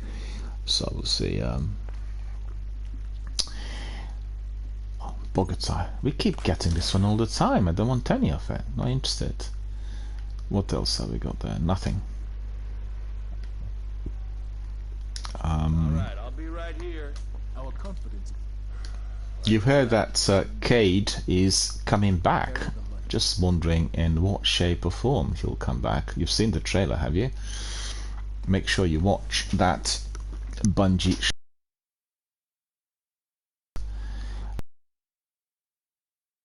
in August, because they'll tell us all, you know, a few snippets through the trailers. Quite curious to see what will be happening.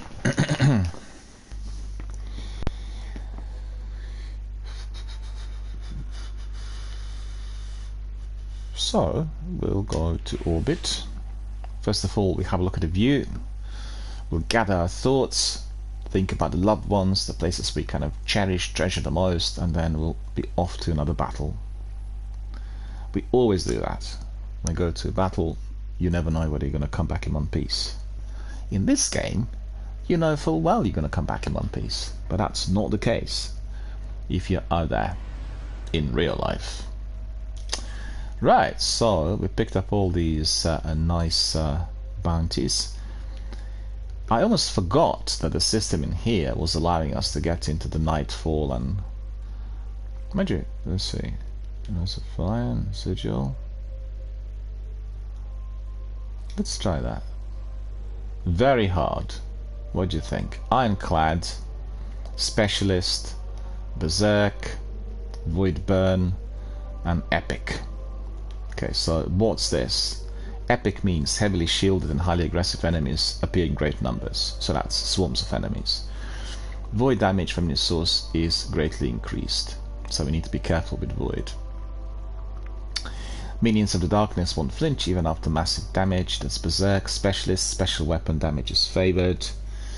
Okay, I've got some special weapons equipped. More enemies have shields. Okay, let's see. At least we get radar. Alright, we'll try with this. We've not done any Nightfall strikes here now for a while. For all of the members who are new to the game, Nightfall is the pinnacle activity in Destiny 1.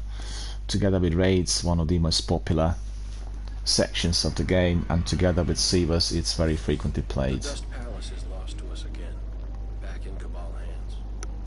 Word is they've let the Scion Flayers out of their cages to dig around in the centrally iced cortex, which means they really want what's buried in there. If Rasputin was protecting it, it's valuable. We've got to flush those flares out. So it's Rasputin. Okay, let's see. Would I be able to finish it all by myself?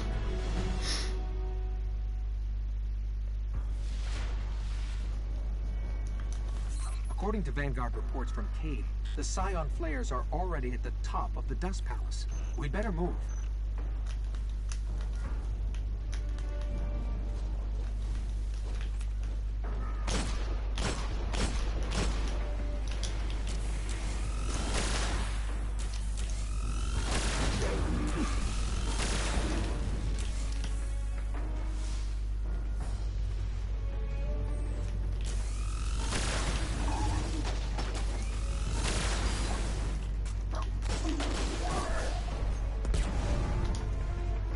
Oh, the other chap's there.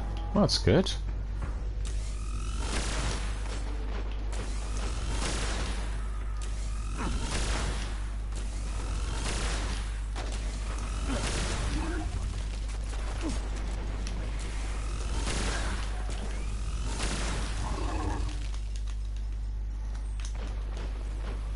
Is he going to come together with me? Well, that'd be preferable. Maybe not.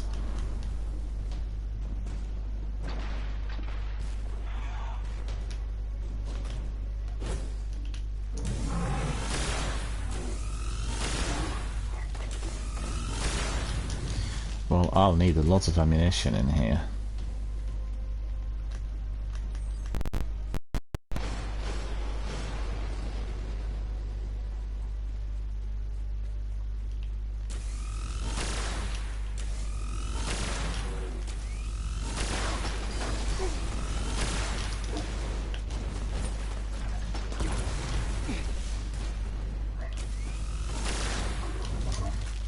Okay, so that's alright.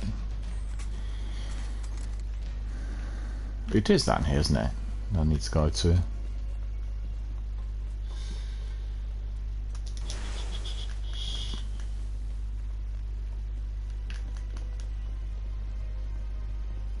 Well, it isn't really.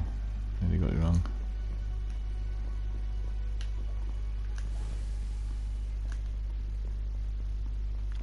Clovis Bray. Monkey? Why am I getting that monkey? What is going on? Come on, bring me back to the Nightfall.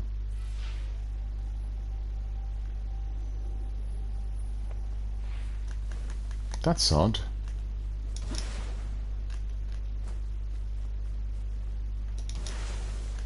At least the ads are not there. God, only one left.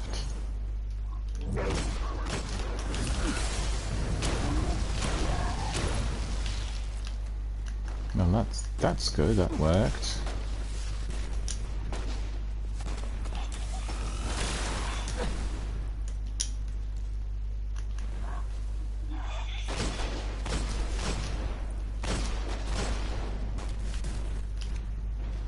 Imago loop.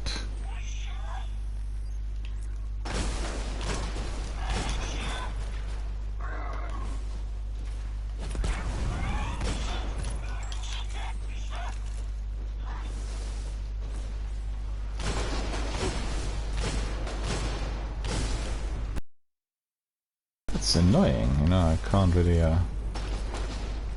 use any other weapons in there.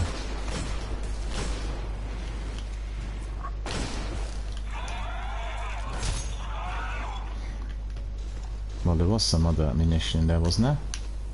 Well, at least I thought it was.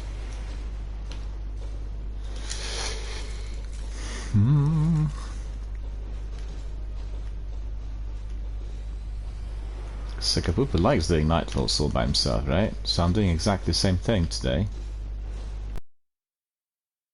What's this? Huh.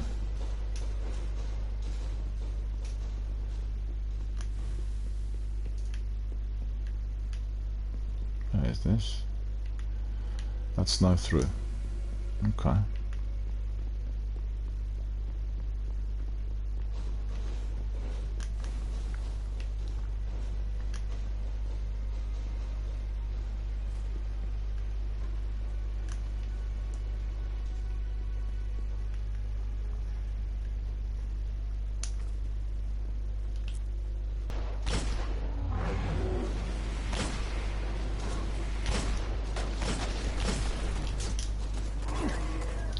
special ammunition.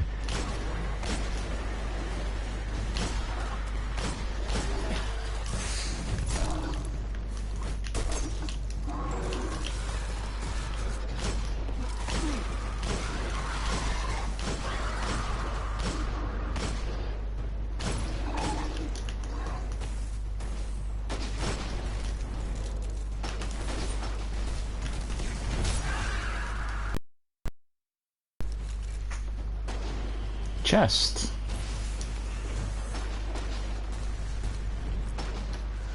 Where's he gone?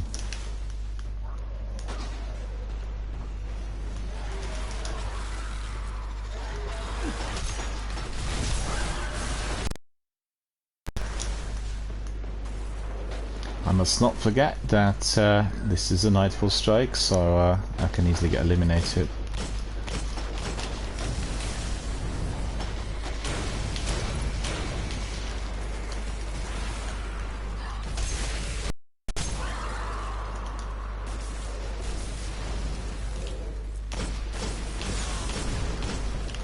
That's not very good.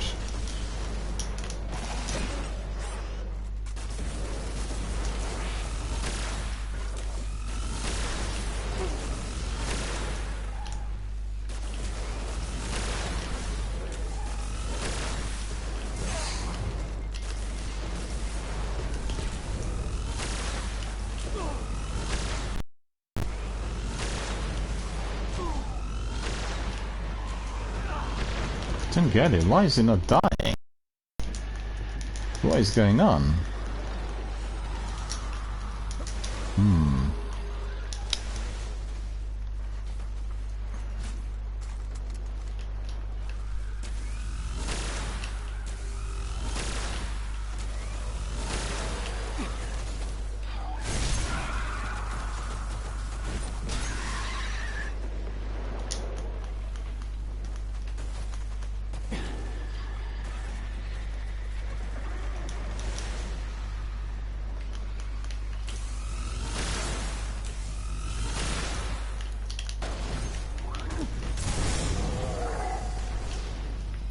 Oh. Where did he come from?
No special ammunition.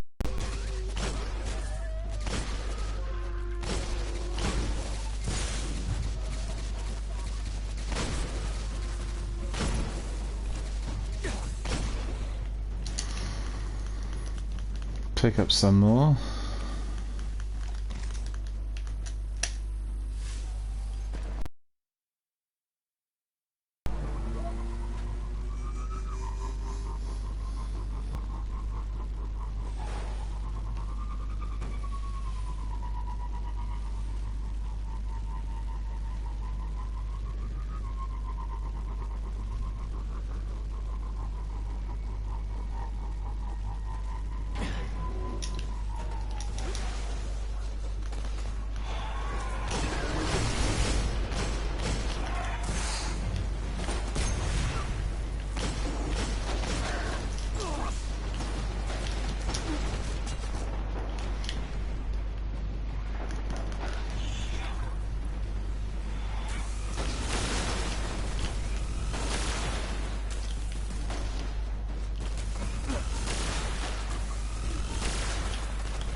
Nearly got wasted in there.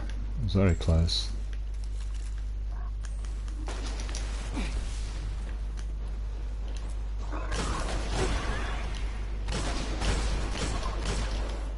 Taking hardly any damage. Look at that.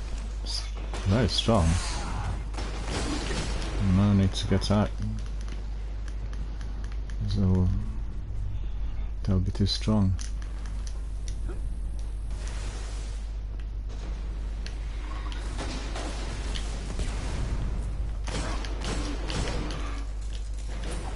Ah, he jumped.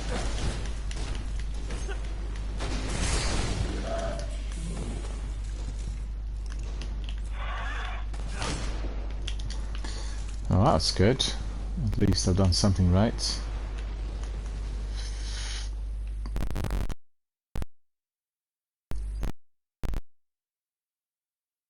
Win. There's that. That's not the.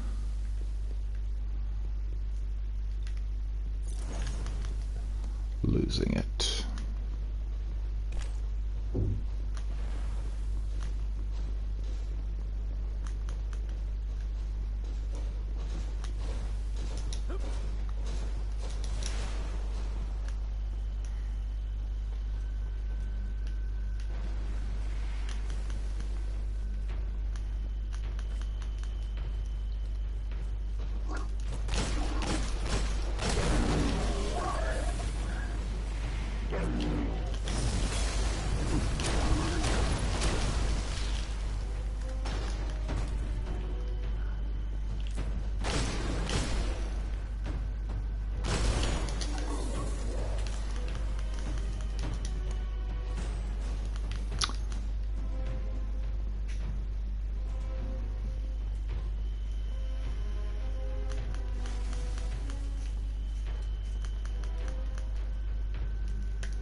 Where do I need to go? I forgot about it. I should be able to go down here, right?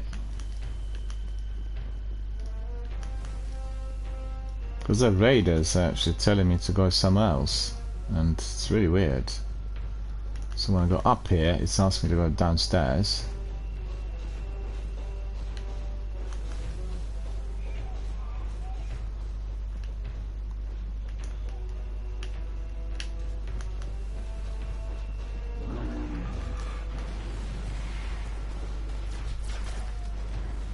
Don't get it.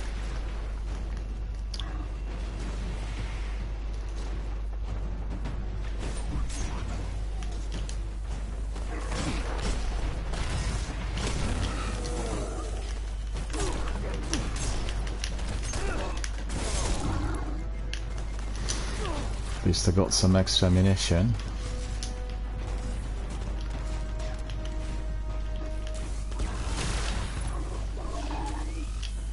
Okay, I got these.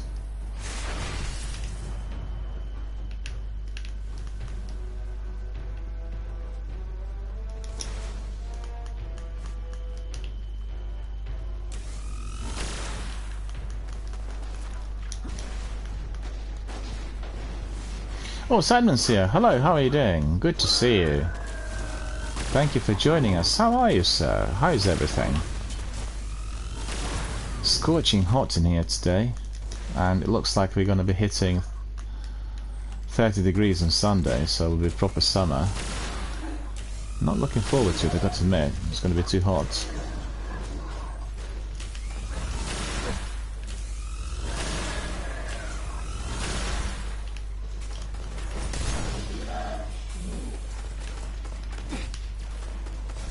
Sekapupu's here as well, so you can Sekapupu, this is Sandman. He's joined our community recently as I was testing our beta, and he's in Northern Ireland, and Sekapupu's in Finland.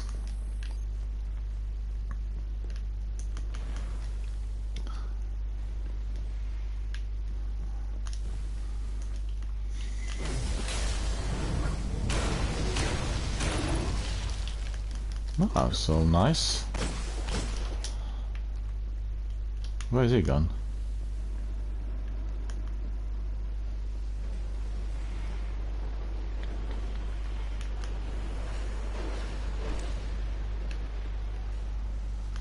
Back to square one by the looks of it.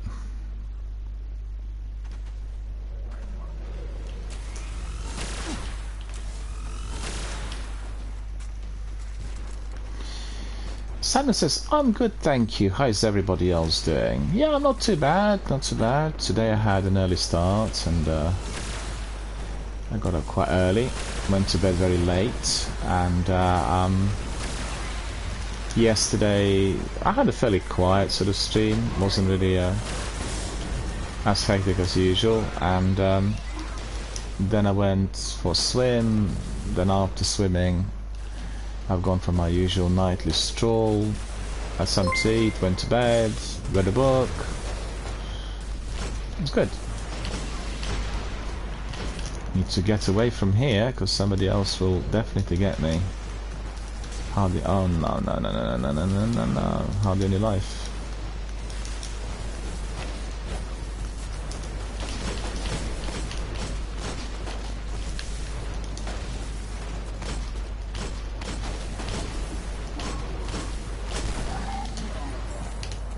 Got some ammunition, so that's good. More.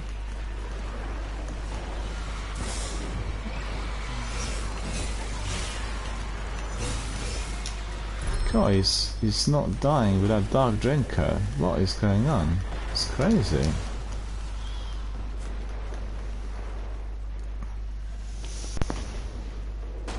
We have another friend. I can't actually pronounce that. What does it say? GMG Guardian. I like turtles. Which ones? Ninja Turtles or just turtles in general?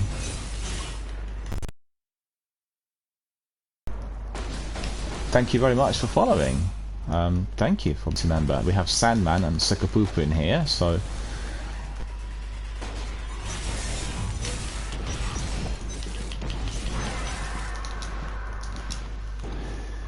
how are you, Guardian? And where are you? Are you in Britain? Are you on the continent? Or in the US?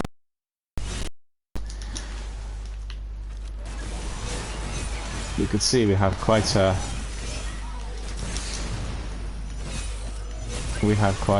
few people from various parts of the world. We have Sandman from Northern Ireland, we have Sekapupu in Finland, and I'm in London suburbs. So fairly international, fairly widespread, which is always great. That's the benefit of being a member. You know, the communities on Twitch and YouTube are very international, so sometimes you get the whole world in one when it comes to certain streams, and that's really so.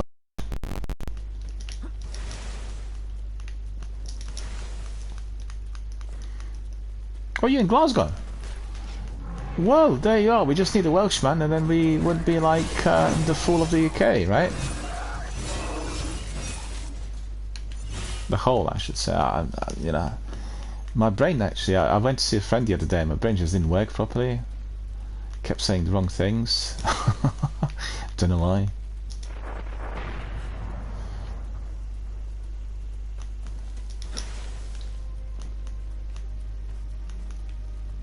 My nightfall is about to run out. What's going on? Come on. Where do I need to go? I couldn't actually find a way in. The door was shut in there. I should have gone. I'm not 100% sure whether... I've not played this strike for a while, so I forgot the ins and outs of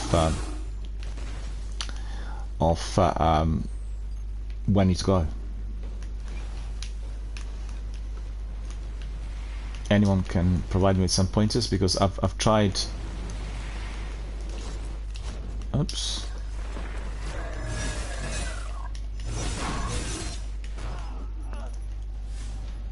He killed me. Ah, that's annoying. What's the weather like in Glasgow? Scorching hot in here today. We are preparing for that scorcher weekend, you know. It will be very, very hot on Sunday apparently, so I'm not really excited about that. Because when it's very hot in our local area, we're on Four Rivers, and then it gets very humid at night, you know. That's not something I fancy, because it's difficult to sleep at night then. Right, so it's asking me to go out, so I keep going out, and then I'm constantly misled. Does anyone know? You guys remember? I've not played a strike for a while, so I forgot the way in.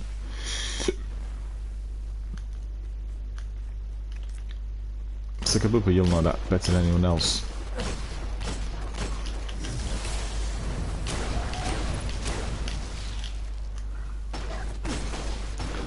That golden gun is so mighty.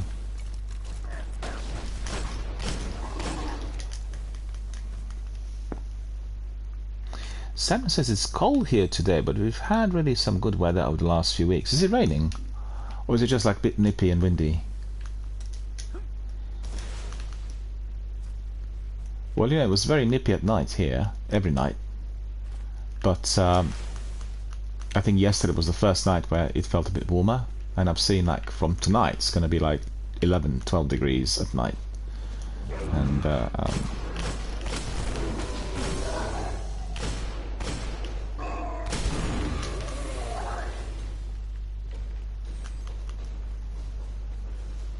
just cloudy and cold. Yesterday was quite cloudy throughout the day, but just kind of brightened up after 5 o'clock.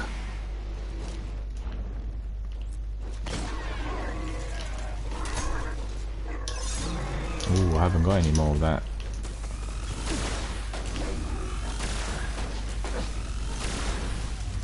Oh, he wasn't gonna live close range.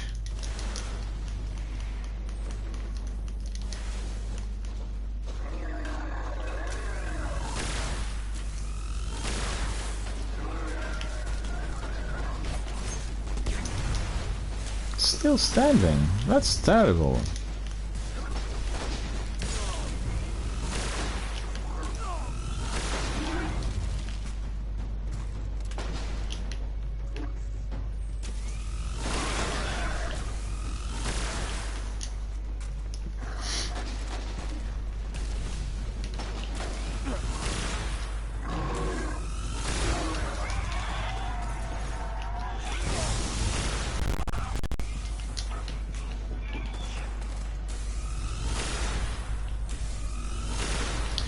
One thing about Destiny is when you are doing certain activities, you've got to be running at all times, because if you're not running, then that's just it.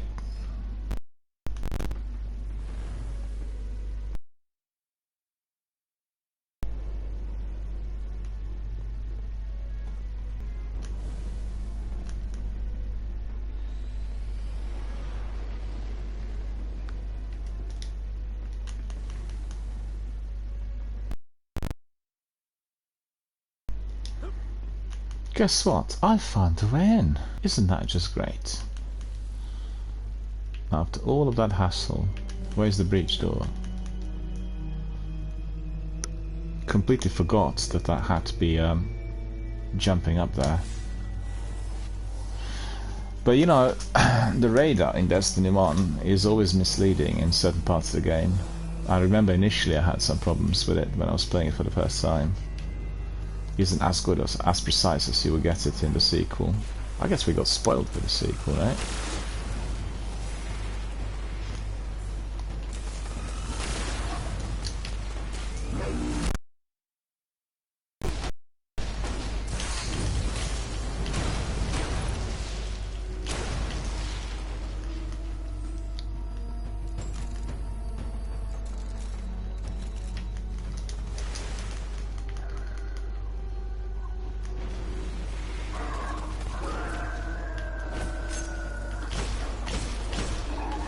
Well, he is taking a few pills now, isn't he?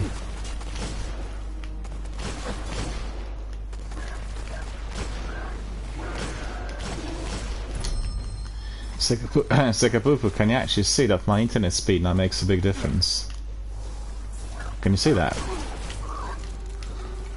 Because I've been in this Nightfall strike for almost, what is it, 25-30 minutes, and it's just once that I died. Whilst previously, remember, I'd be dying all the time, thanks to the internet connection.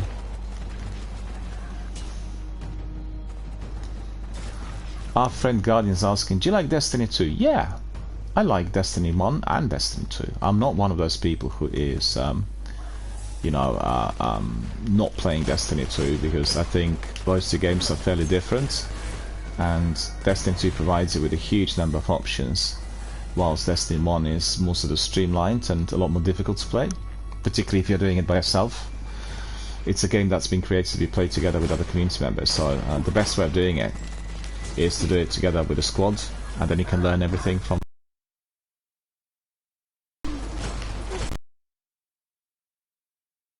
Destiny 2 gives you the whole, you can play campaign, and you can do Gambit and Crucible, you can do strikes, you can get into Escalation Protocol, well actually presently I think there is Altars of Sorrows instead, and you know, it's just quite a variety of different activities, and I think that's remarkable. I can always go in and do something which is enjoyable, never feel bored. Mind you, never feel bored in Destiny 1 either.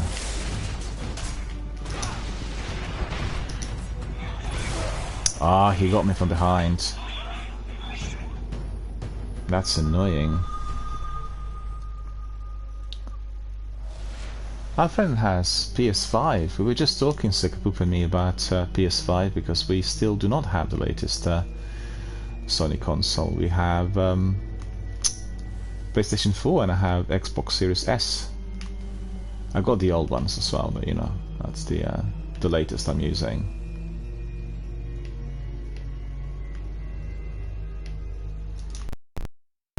In fact, I'd be streaming Destiny on Series S had it not been for that terrible glitch, which is making it impossible to stream properly. Wait a minute, where's our ghost?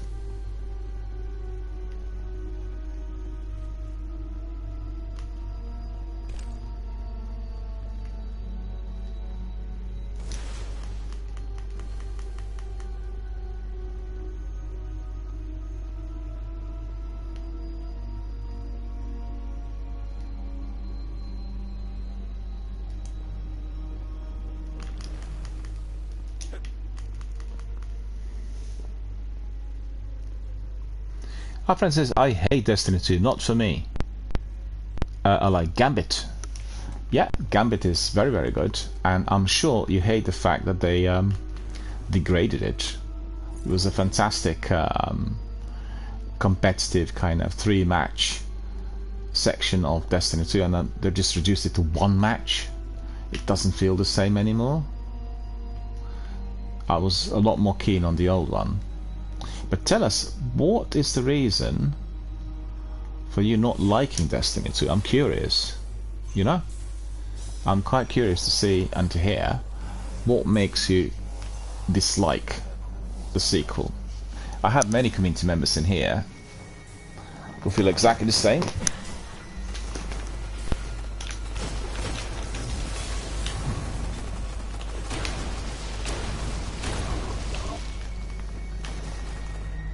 Our friend Sandman says it's not actually long before I get my Xbox Series S. Cool. Well, if you are with EE, you can get it on Add to Plan, and then you pay £20 a month, and that's what I actually have done. It's the best deal, interest free. And if you want, you can get it also on a deal with oh, got killed. You can get it in a bundle with the Ultimate included, so it works out really well. Recommend it. Right, our friend Guardian, what makes you dislike Destiny 2? I'm curious. I apologize to our viewers because I got a bit distracted, because I've got 3 different platforms I'm monitoring, and then when we talk quite a lot, it's very easy for me to be killed. Otherwise, if I was just focusing on the game, it'd be a different story. The internet speed that I've got enhanced my gameplay because it's much faster compared to what I had until recently, so that's definitely enhancing all I do here.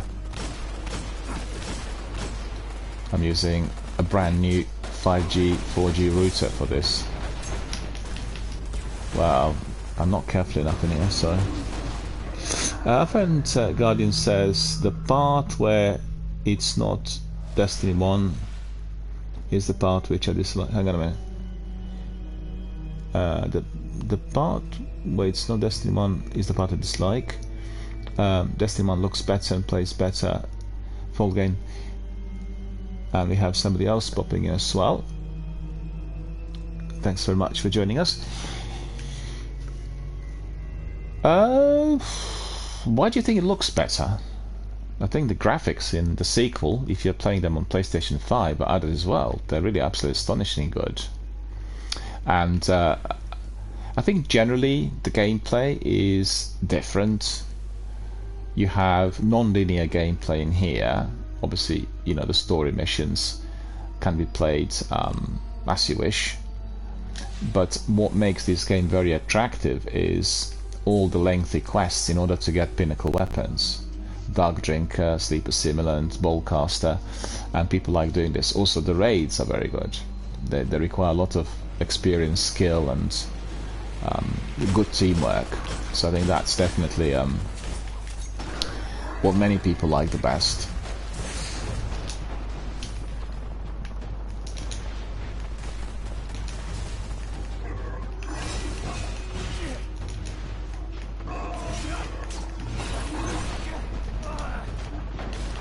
Oh, he got me again. I need to eliminate him first. For instance, basically it's just Destiny 1 plus Destiny 2. Yeah, but I think one can always resort to either the original or the sequel. You can play what you fancy, and lots of people still do Destiny 1 raids, and they do them on Fridays and Saturdays. So you'll find that frequently you get people not watching Destiny 1 streams but actually doing the raids on Fridays and Saturdays. Still very, very popular. And I get sometimes messages where people are inviting me to join. I've not done much of raiding as such because this is a community-based channel and we don't really endorse competitive gaming in here. You see, he wasn't popping up earlier. He just keeps coming up now. I need to eliminate him first.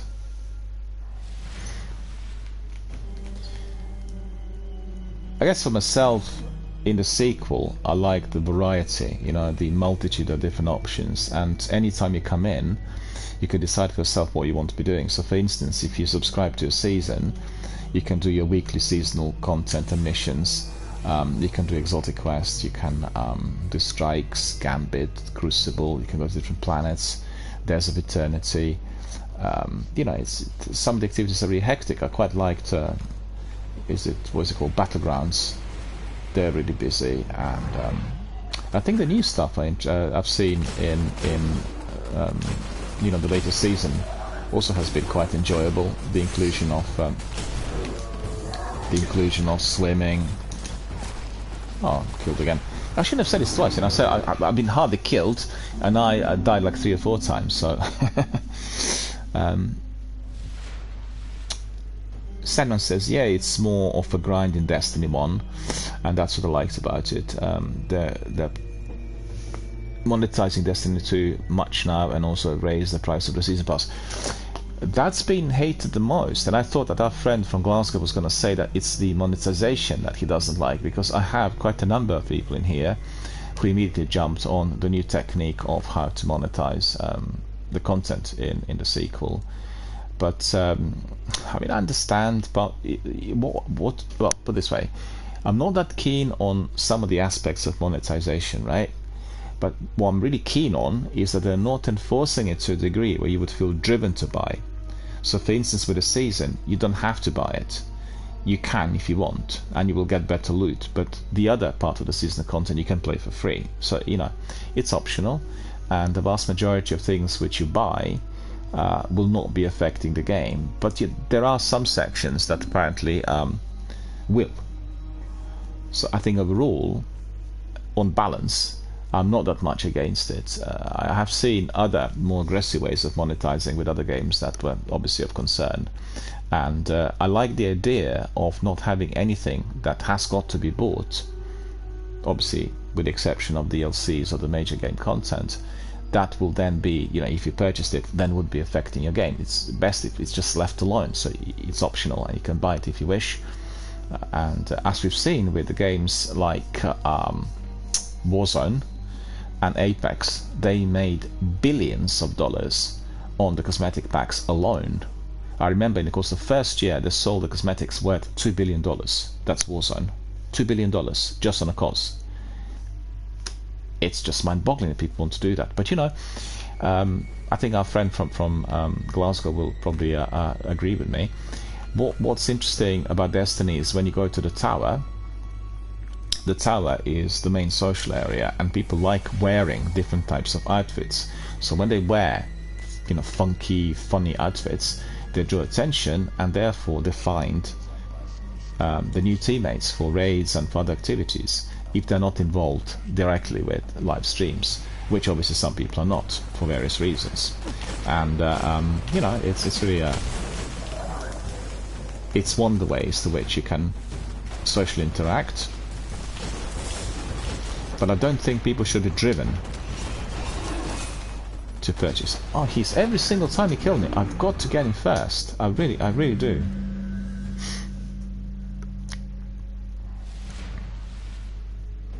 Sam says, Destiny 2 was first released.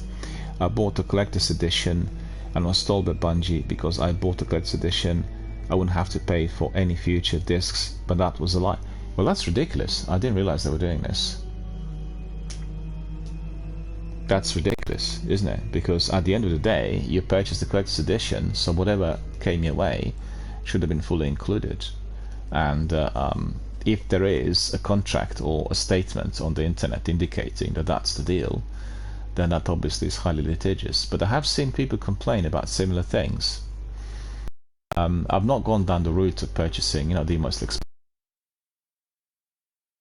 but well, you know, I'm one of those guys who's always waiting for the best deal. So I have no difficulties in waiting, and I'll wait for the best deal to come up. So, for instance, actually everything on a very, very good price. The difference because we're streaming live, then obviously I'll do it on a full price when it comes out, or even pre-order, because generally with Destiny there's so much content we can do anything at any time. So, you know, I'm not really pushed or pressurized to do that.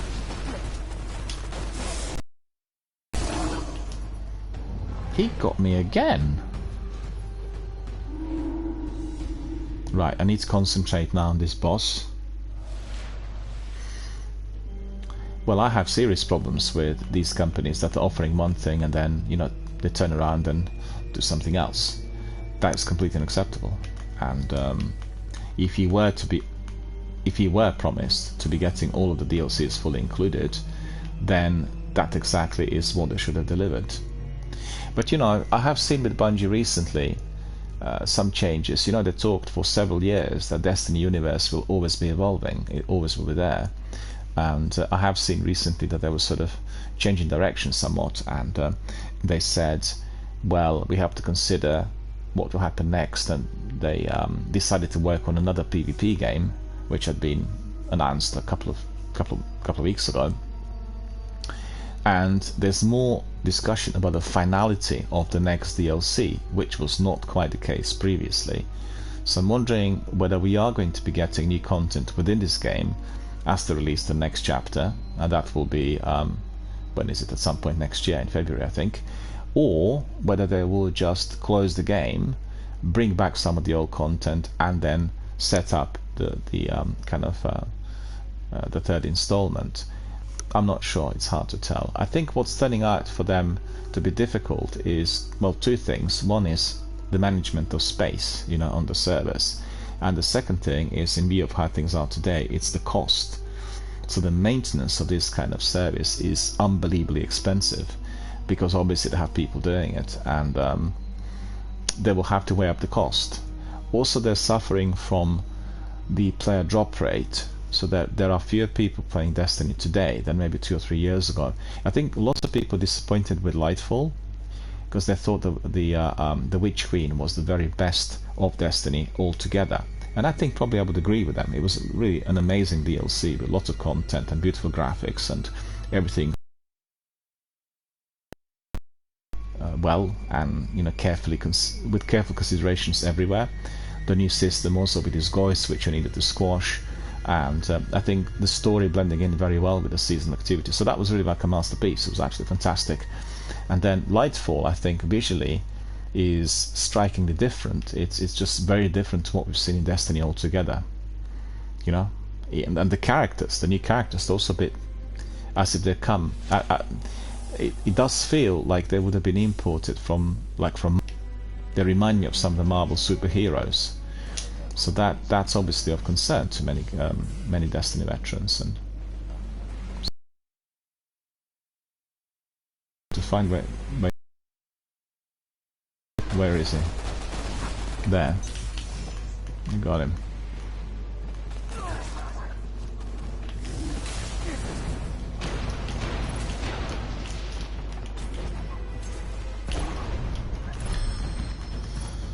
Easier to breathe, I think, with that blobby gone.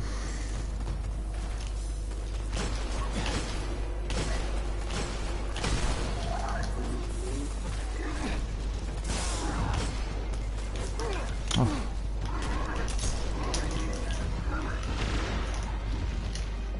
He nearly got me. That was close.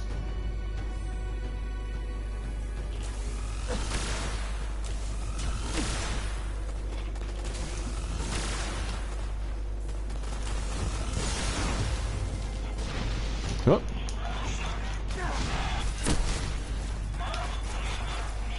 I don't get it. The other one attacking from behind. Boo. Sandman says, Witch Queen was awesome, but I watched someone play Lightfall campaign and it was very disappointing. Well, the trouble with Lightfall is that it's just strikingly different when you compare, you know, because if you think about it, Forsaken, Shadowkeep, so it's a very good DLCs, raising the bar for the game. Beyond Light, I think a bit underscored somewhat. It was like a new planet with new activities, but it didn't really connect story-wise as well as the other two DLCs. And then after Beyond Light, we've had The Witch Queen, which was fantastic. It was the best ever. And then again, a drop. Lightfall seemed to have not delivered. But I think the problem with it is, I've not played through it yet. I've purchased it as the price dropped. And I've got to tell you, the indication that the Lightfall wasn't selling too well is that they dropped the price quite quickly. You know, I got it cheap within maybe 6 or 8 weeks after its release. So that's always the indication that something's not working out right. And what I played of it, didn't grab me visually, because you have that degree of continuity visually in Destiny, literally from the day one when the first game was released. There's this sort of connectivity with with the way the worlds look like. The problem for me previously, the section I really intensely disliked, and I also thought it was done on the cheap during the pandemic, was these simulations. You know, simulations are cheap because it's just like a bit of computer animation with a background which is extremely hollow, and then the characters being brought in. The characters being brought in, obviously, you know, fully developed, and I just didn't like it. And also, some of these simulations were very tricky without proper guidance, but less to do with that, more to do with the actual visuals. I'm not keen on them, so they were poor. And then you have Lightfall. I mean, does feel a bit like these guys look like Centurions, you know, the guys on the planet Nimona, and so that was the first striking thing which I noticed. And overall, I thought that the community didn't really like these characters compared to all the other friends and foes in other installments. You know, I think it was the first. They were sort of they weren't that likable.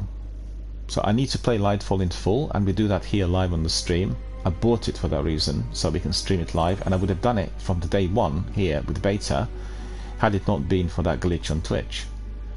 So I think we'll try some streams on Xbox Series S, but that will be always trailing the discussion forums here for the PlayStation, because they could be recorded properly with all the discussions and everything. But when I start talking on Series S, half of it will not be heard. So it's okay for the gameplay. The gameplay seems to be recorded reasonably well, but it's the broadcaster's voice. Otherwise, I would have done Lightfall here live on air already. And I know that Francis Sekapupu will want to join me once we do the Lightfall. So, Friend Sandman says, I'm just waiting for a game called Wayfinder and Forza. Yeah, Wayfinder and Forza Motorsport to be released.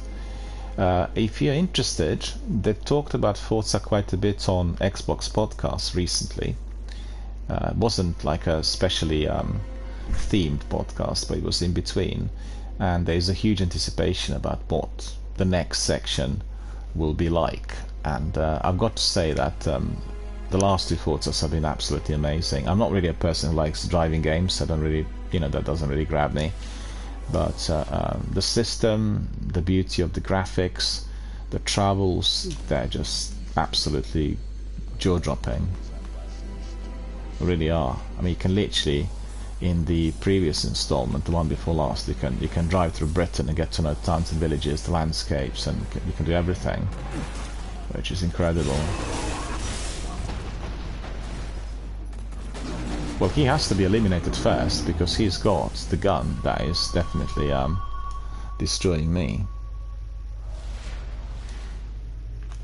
Yeah, I'm very curious about Forza as well. The other day they had Forza 5, that's the last one, right, on Microsoft Rewards, and I've gone through the tutorial and a few other things in order to get my rewards points. I was driving these different vehicles which were sort of dropped directly into various areas of Mexico, and it was just so good. It was just really, you know, great and beautiful.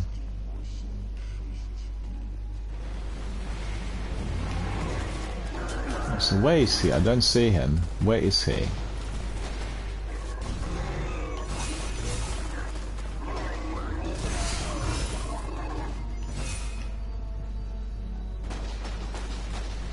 Oh, there. Okay.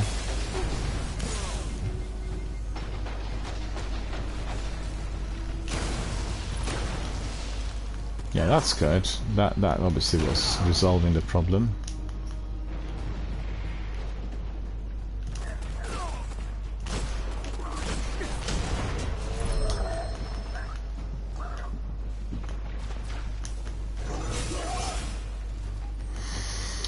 Collect all the ammunition of the world.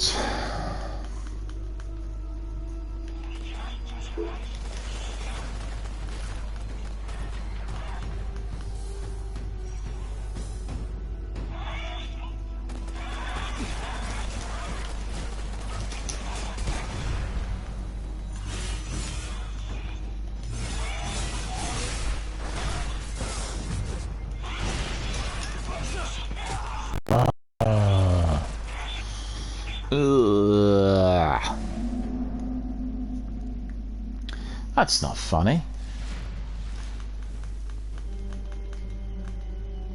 Now I need to eat my... Hardly been killed in this strike. And look at it today. I'll just keep getting killed all the time. It's very annoying. So the first thing I need to do is I need to eliminate that blobby. Because he is causing me all the problems right from the start.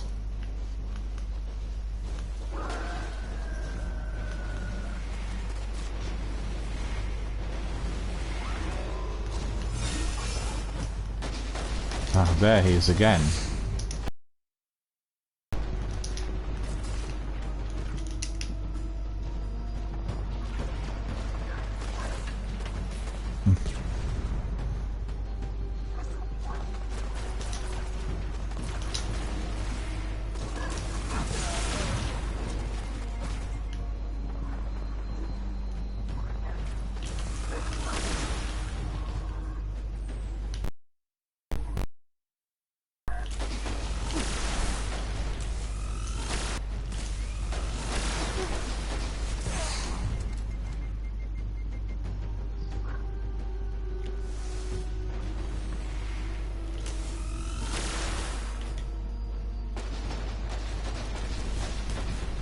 Where is he?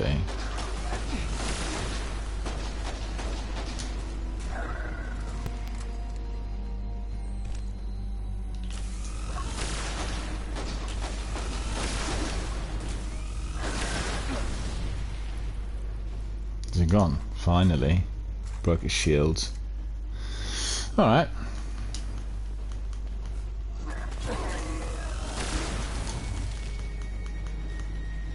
My ammunition, so that's good. A bit more here.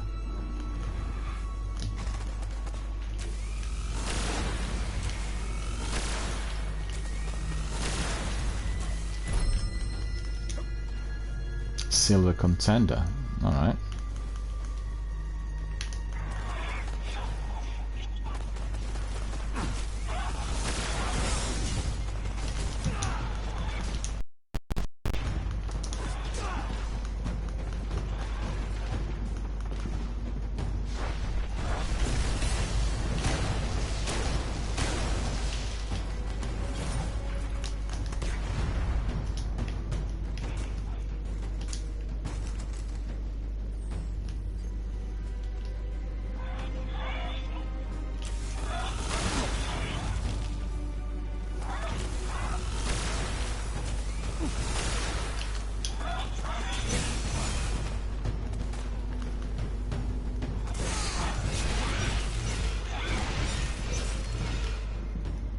Well, finally I got him.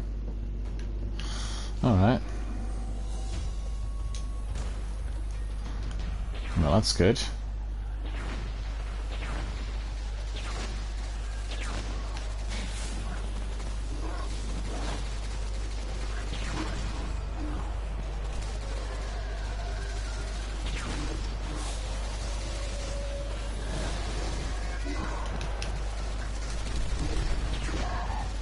Loads of firing in here, look at this. Alright.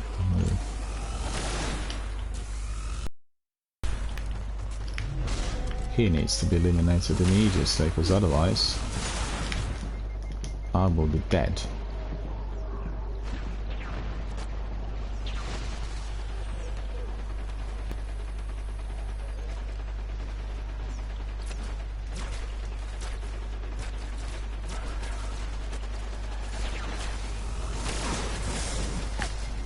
Oh, he's so deadly, that Colossus. He's so deadly.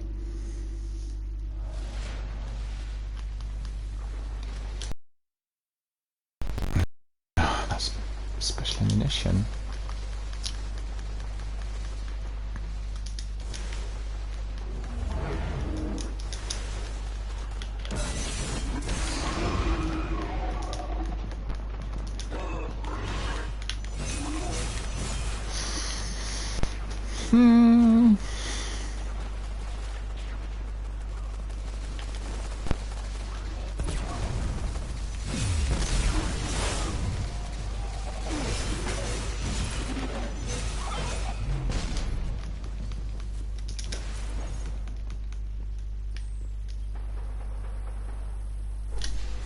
been a while since I played this strike.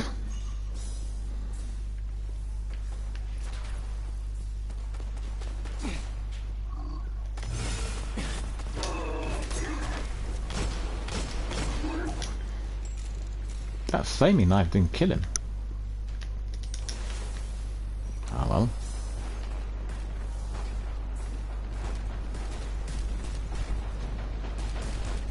Who's in there? Who's in there?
All eliminated, which is good. Oh, he fell.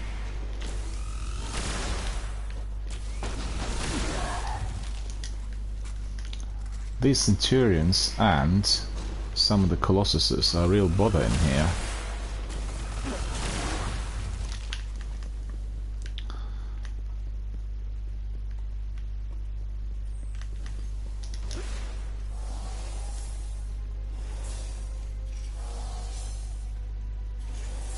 Ah, still not ready.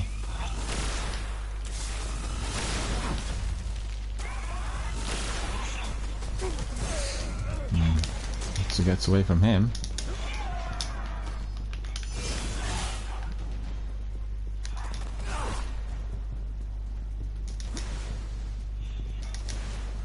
Get my health back and then Dark Drinker will do him. Nope. Just a minute, where's the heavy? I thought there was some.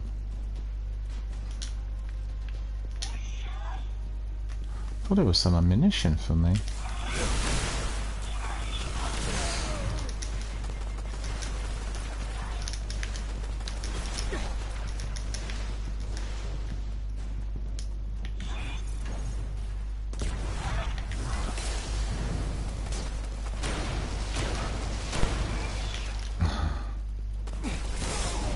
I missed him. I missed him. I missed him. I missed him. I don't believe this. Ah!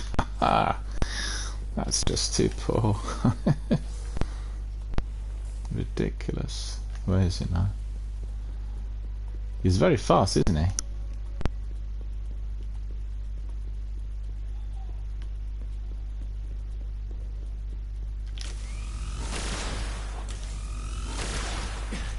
God, he's so strong. Look at that. Still alive.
Well, he's gonna get me if I'm not careful.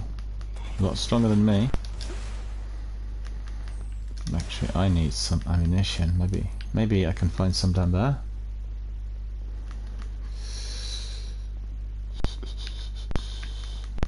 Oh, some engrams, but I want some ammunition. Oh, I can't see any of it.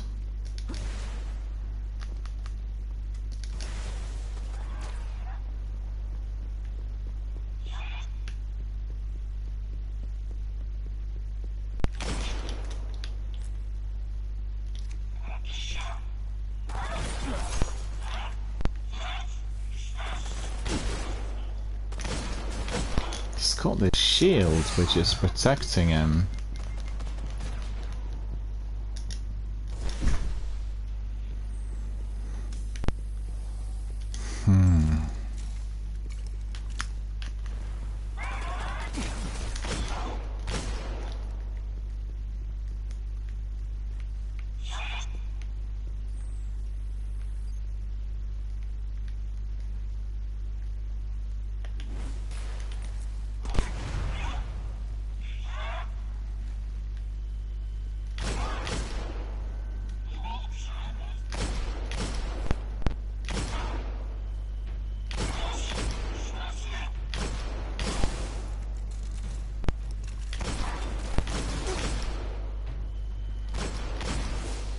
Ah, finally! God, it's taken me forever.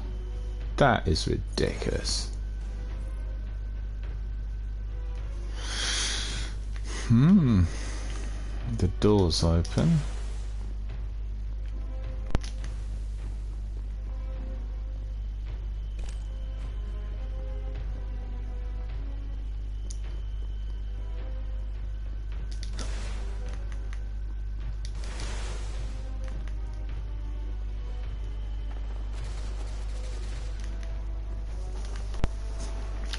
Let's see what I completed so far. Oh, just one. Alright. I'm doing too well. Reputation's up. 30 precision kills. Medals. Special weapon. Arc weapon kills. Oh, I don't have. Wait a minute.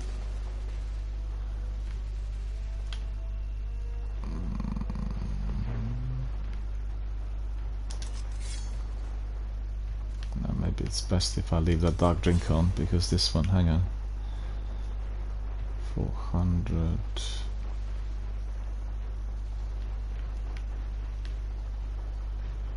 No, I'll keep this. I'll keep it.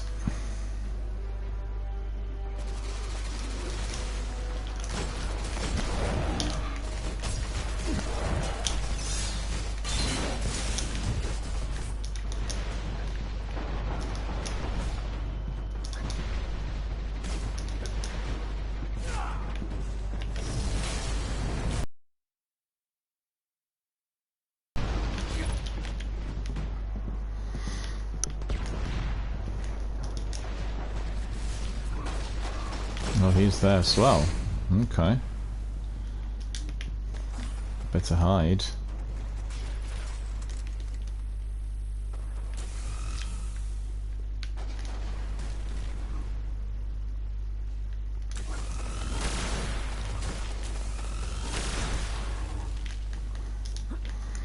Right, so that's sorted almost.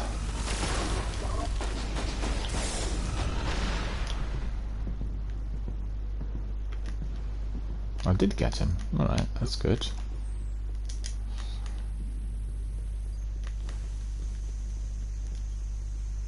Ghost.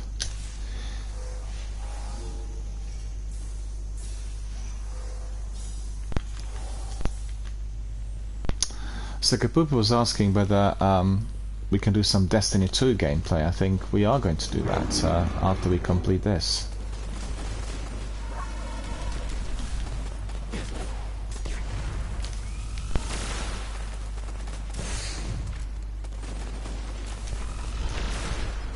Oh, that Colossus killed me. Oh no, that's ridiculous. That is ridiculous.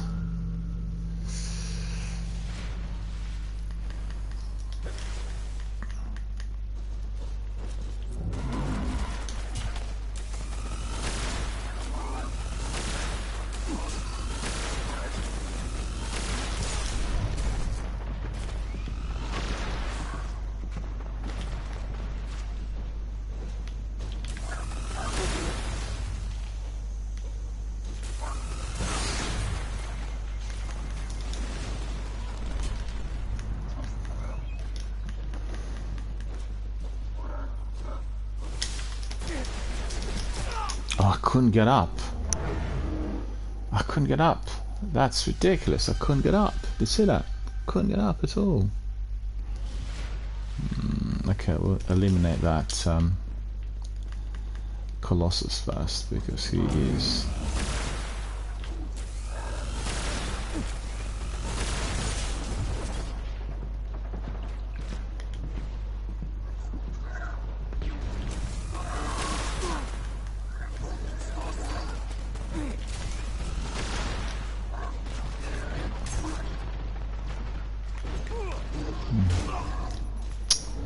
That's annoying.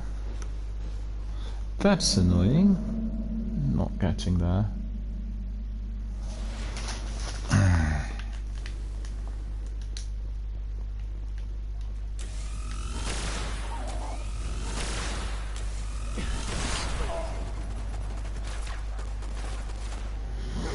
Well, I didn't live long there.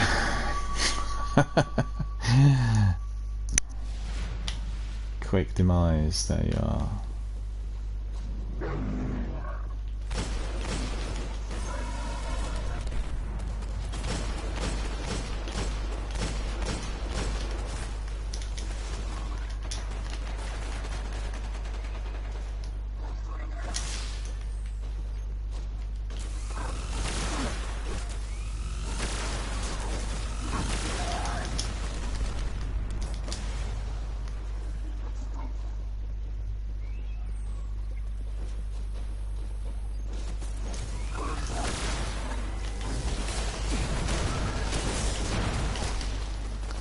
Even that golden gun didn't get him. That's not right. That's not right. Golden gun should have been definitely doing the business.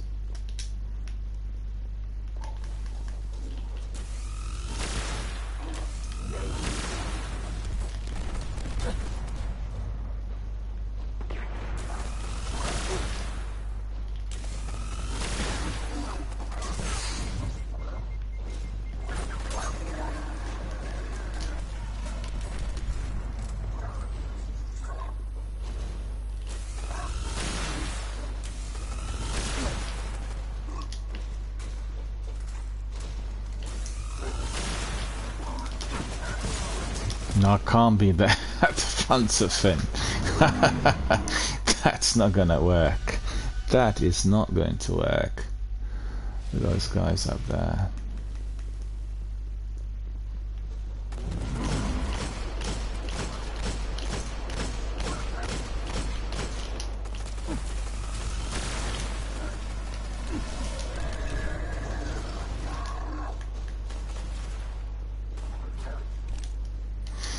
Yeah, I haven't got a lot of ammunition in there, unfortunately.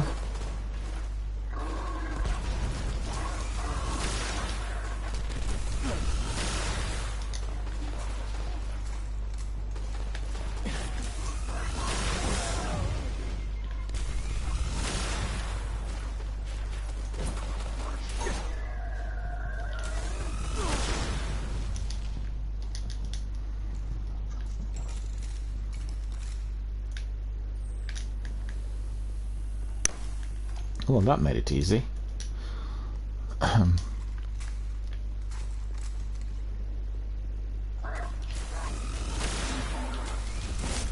Oh, he's got all of those rockets.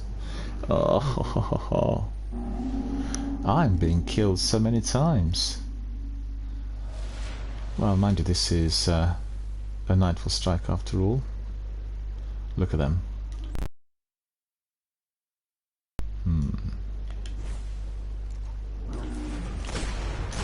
Get out of that, because these rockets will kill me.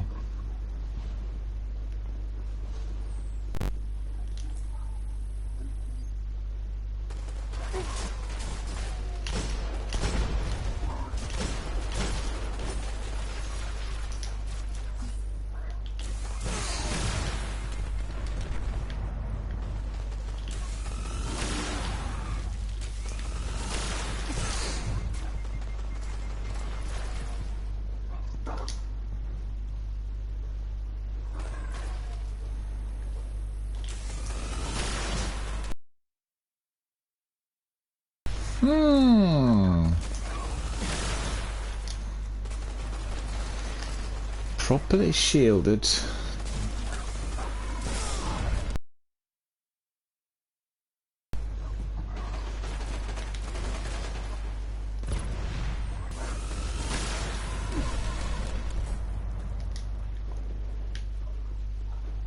Why is he not gone?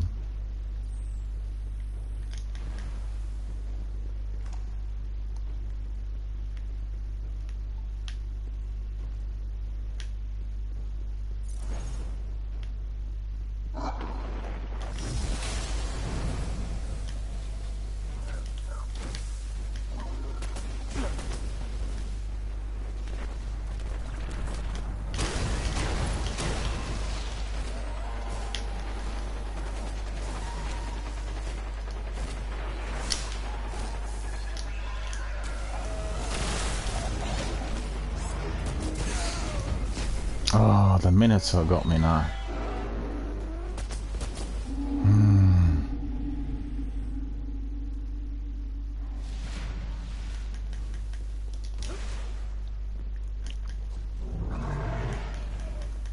They're back in full force.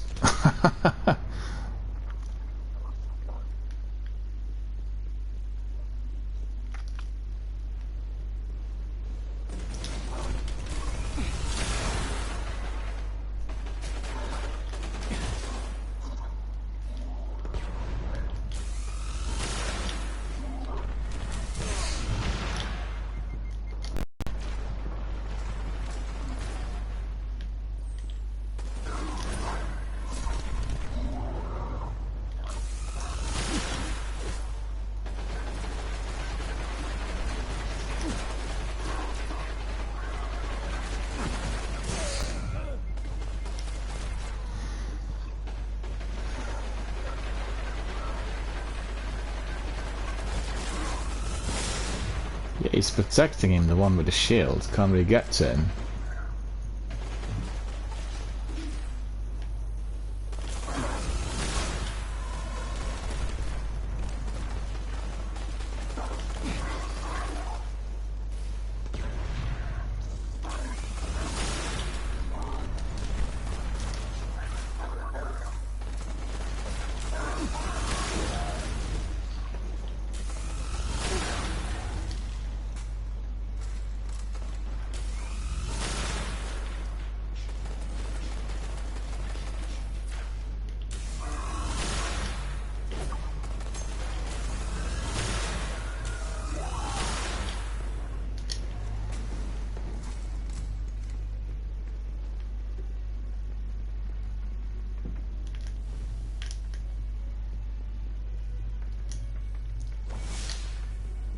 Didn't manage to eliminate these, so...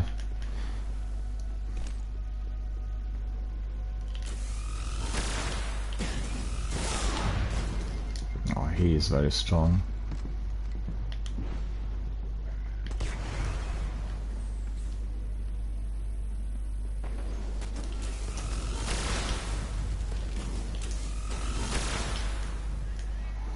Let's get away from these.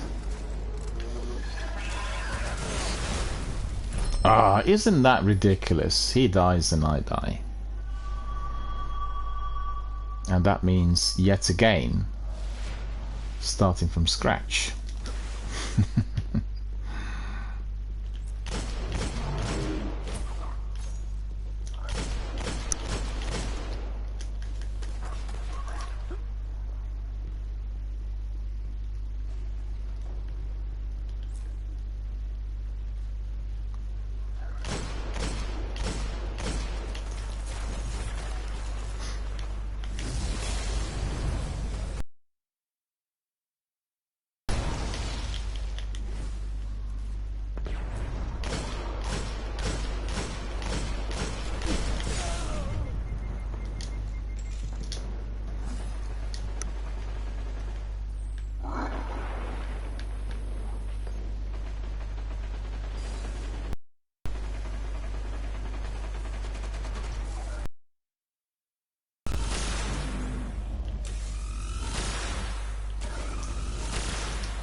Barely escaped alive. Barely. Finally he's gone. Okay, so now we need to concentrate on that.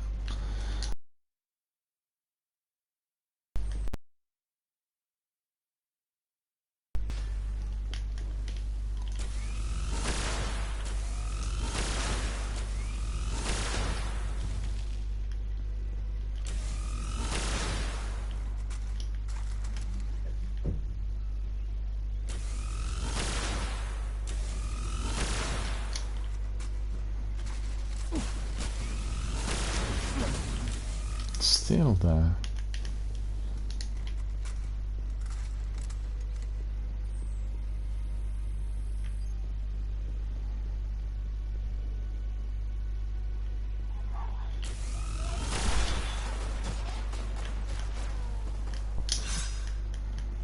No heavy ammunition.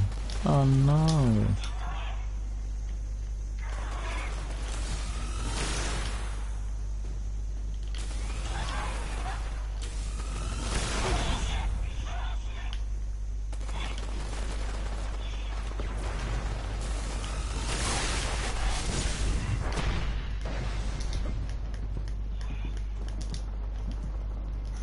How's able to get away from them is, the biggest question.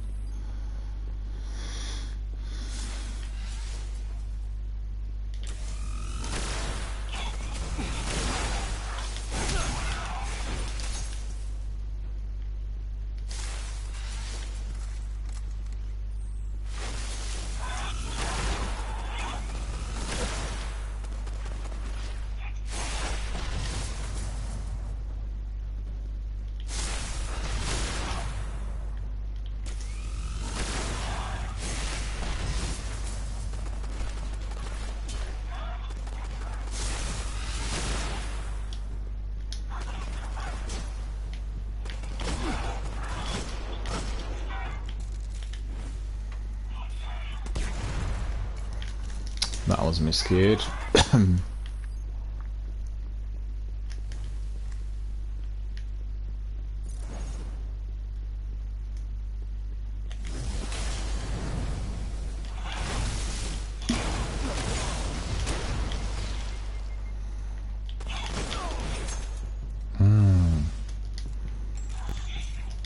That's gone wrong as well, because it's so fast.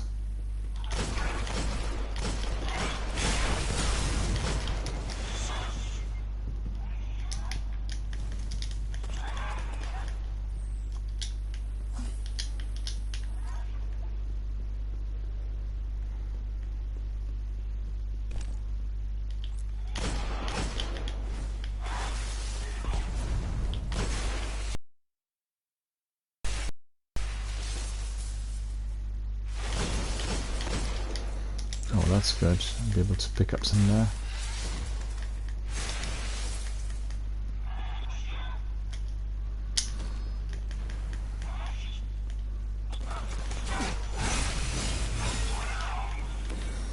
That was good. So that wasn't really... he wasn't bothering me as much as the other guy.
have to quickly get in here.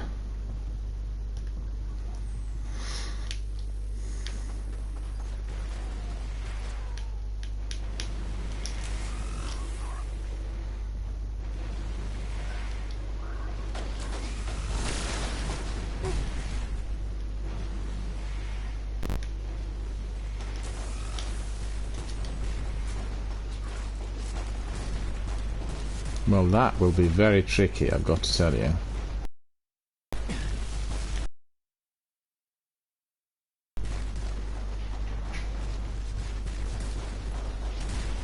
I'm really stranded in here.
Well, I need to have a different remedy for him.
Completes any bounties there? None. All that hard work and hardly anything completed.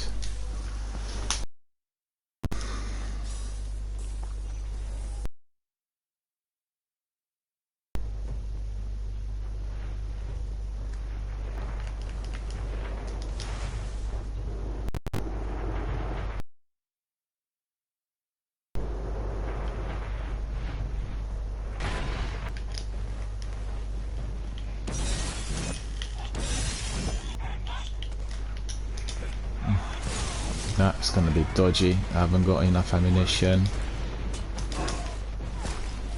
Yeah.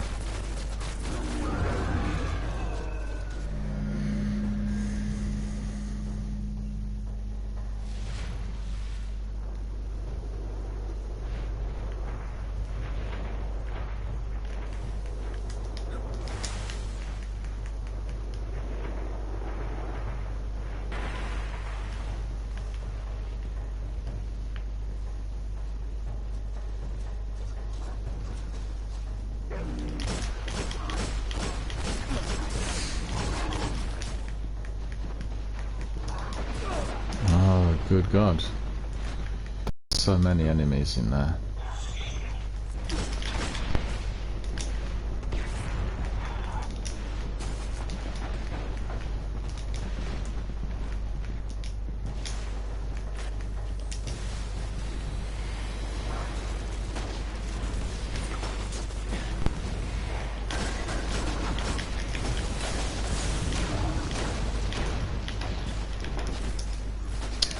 I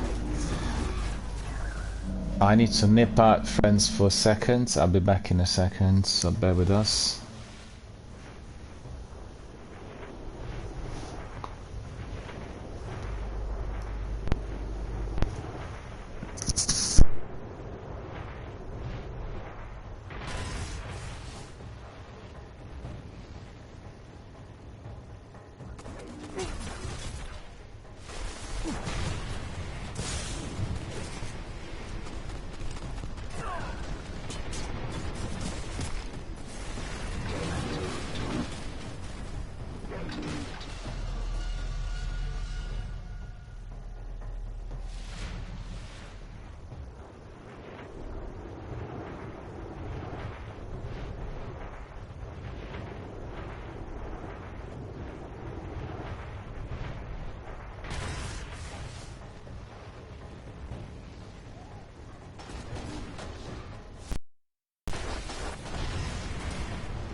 Alright, back. We just crack on with this. A little bit difficult.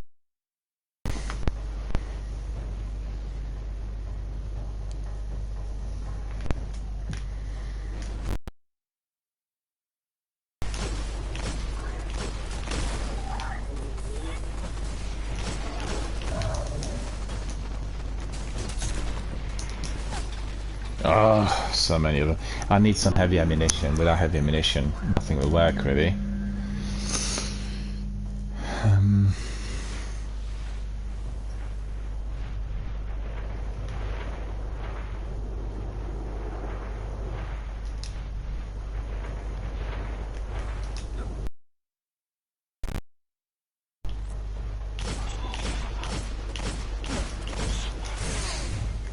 Yeah, these ones are very strong.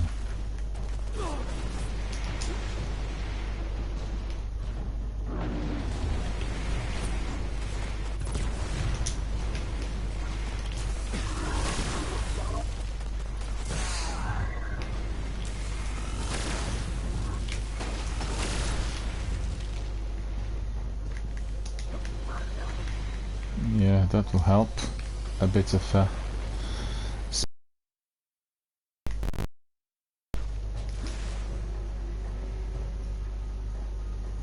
once I complete the strike, we'll migrate to Destiny 2. So Sekapupu will be Sekapupu will be able to join us. I know you're waiting for this, and we'll do some activities together.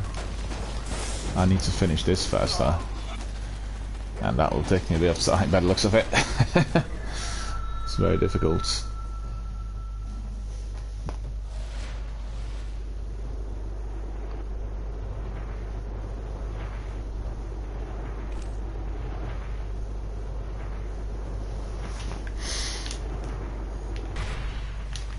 No, we don't want to be tackling them first.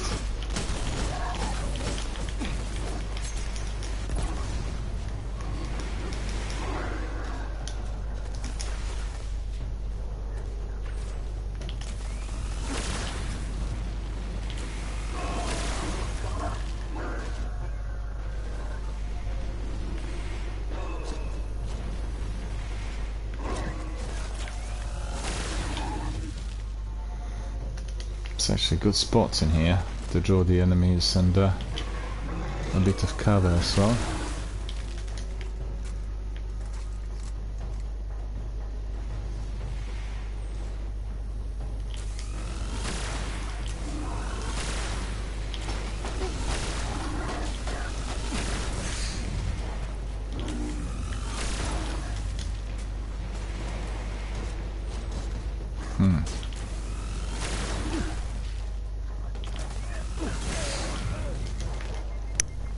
This is a good spot to hide, to recharge.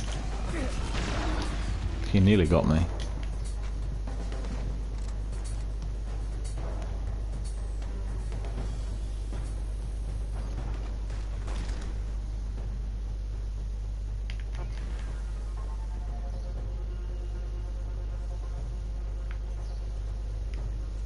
Is he gonna come up here or not? Curious.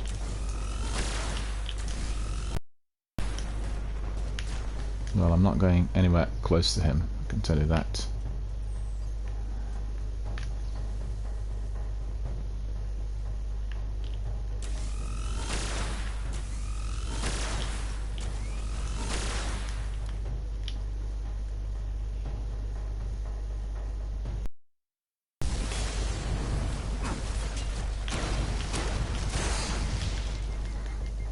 Not as effective as you'd expect it to be, right? Mind you, it's quite far.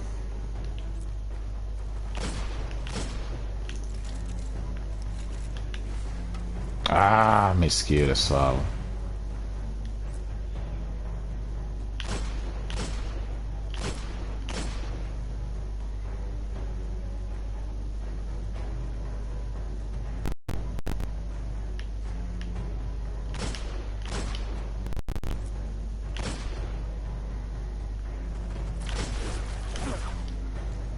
That's too far for that knife.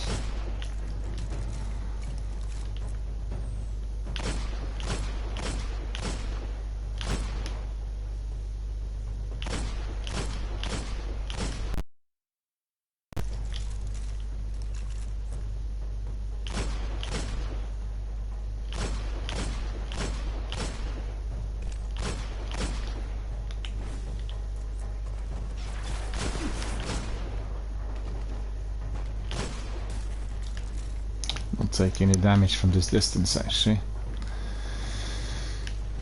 Wasting my ammunition.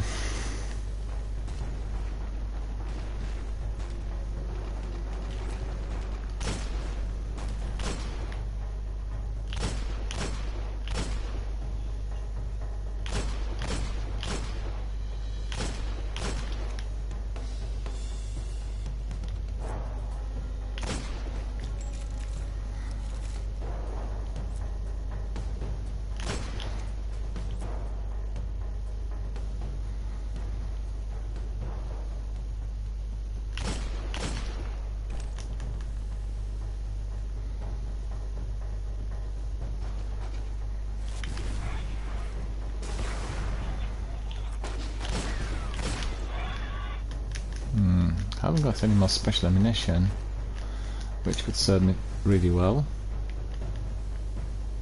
See whether there's anything. Nah, there's not anything anyway.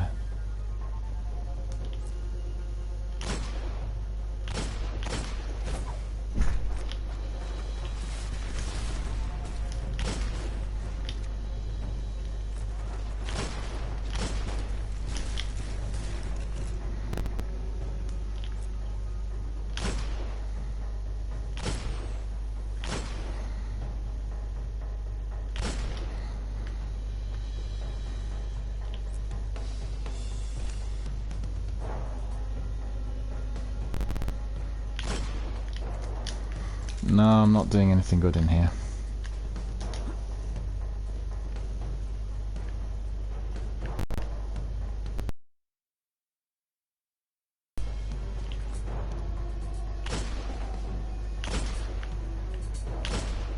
And I can toss a grenade in there.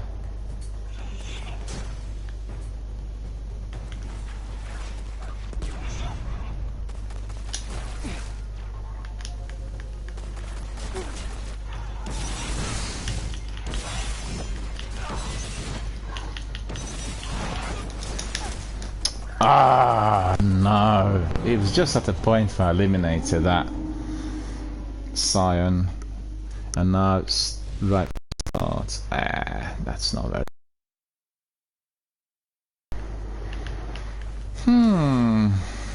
So... well, maybe I need to go forward a bit more aggressively.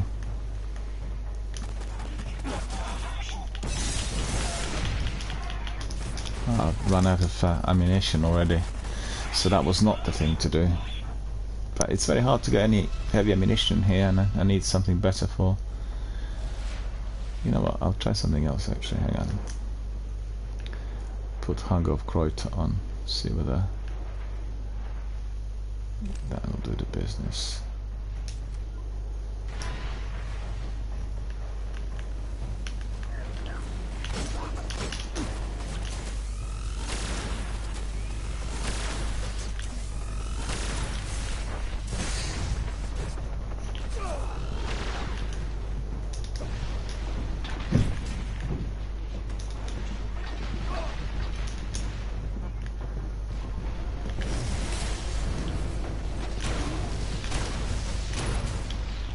I was able to survive that. That's a miracle. That's incredible. I don't believe that myself. Needs is ammunition, and then with the heavy, with that Hunger of Kreuther, I might be able to eliminate a few of them at once.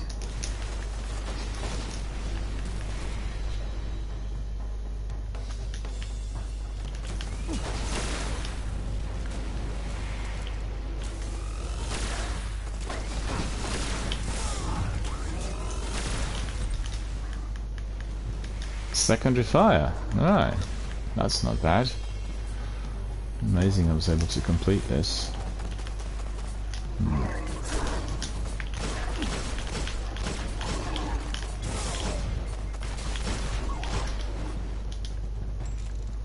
Oh, just one.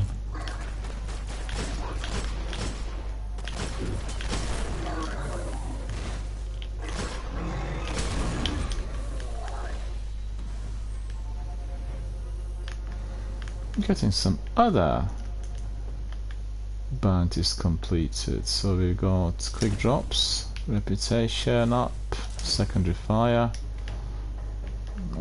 Nothing significant really. I want more heavy ammunition in order to complete this. See you. Thank you for joining us. We have Sekapupu in here. We have Sandman in here. We have Play. Thank you guys for joining. Playmore reminded me of something I completely ignored, and that is so important. So thank you for reminding me, because I forgot about it. You know, my mind's no longer as good as it was in the past. I've got so many. 100. I've got it. I forgot about them.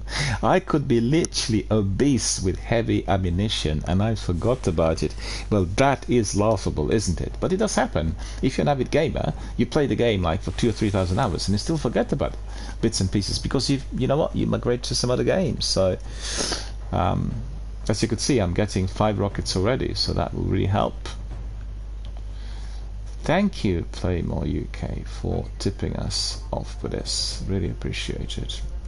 And also, we'll try to use our rocket launcher and eliminate all those beasts out there, right? From the distance. So let me see. I need to get a good position.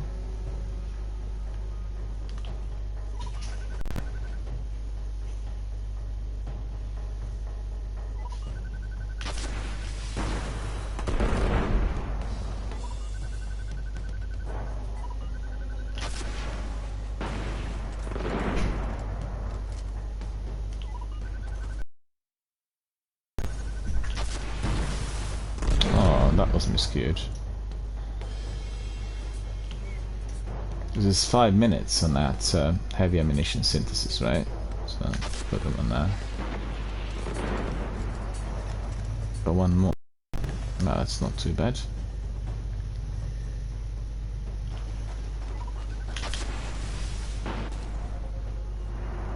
Right, so let's see whether we can pick up another.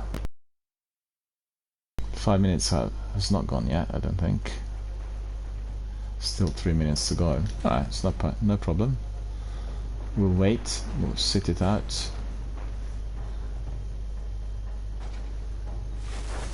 Oh, he didn't die. I thought he was gonna be gone with that.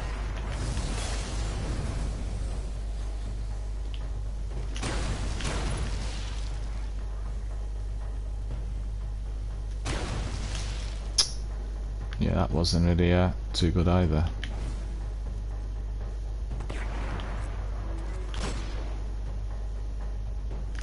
Mind you, I'll get them with my rockets. It's just a question of being patient. If you're doing Nightfall on solo or, you know, a raid, it's all about patience and being able to work out a strategy through which you are going to be able to eliminate the rest.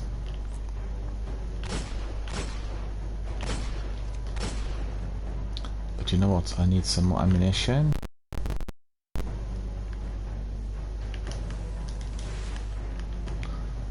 Still need to wait for the pass.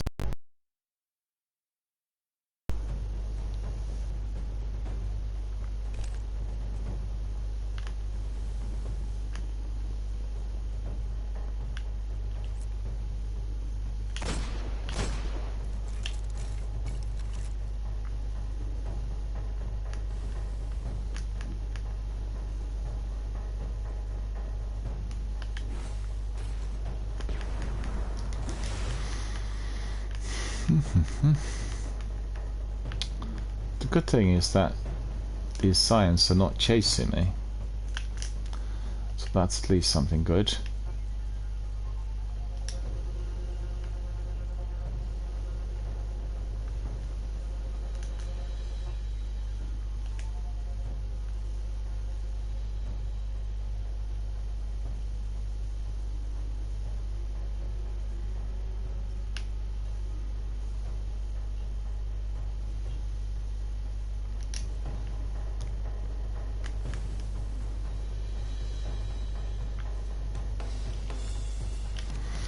Well, need to make sure I do not die before I get my heavy ammunition.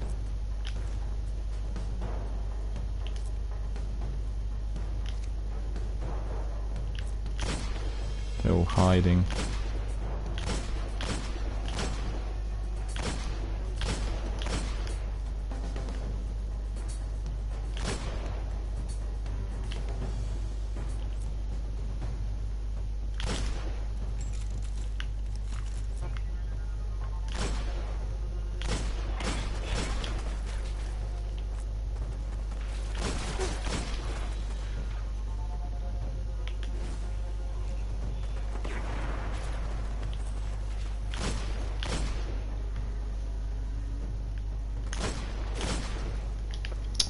Yeah, the shield's not cracking.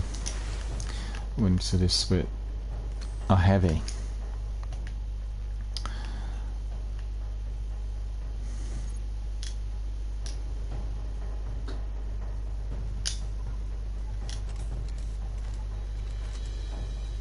Okay, let's see.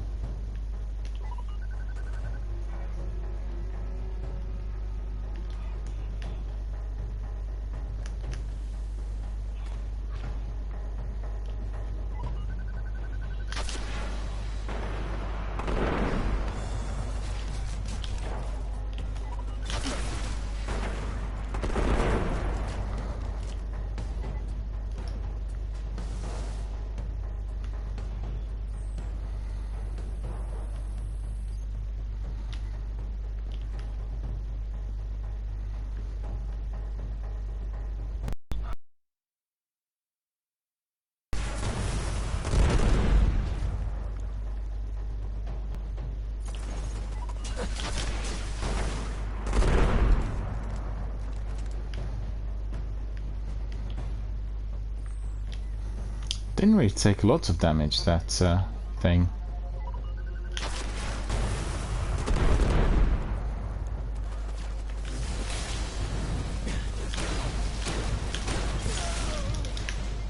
Oh, I need to get away quick. I must not get stuck in here, because otherwise I'm very dead.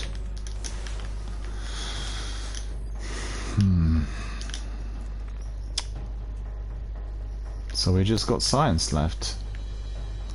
Right, it's not too bad.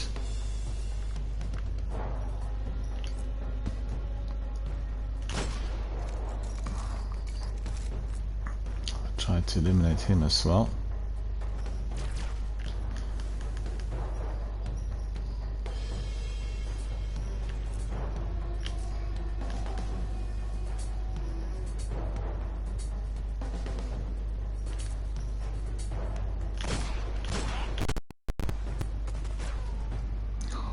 mind being stuck in here.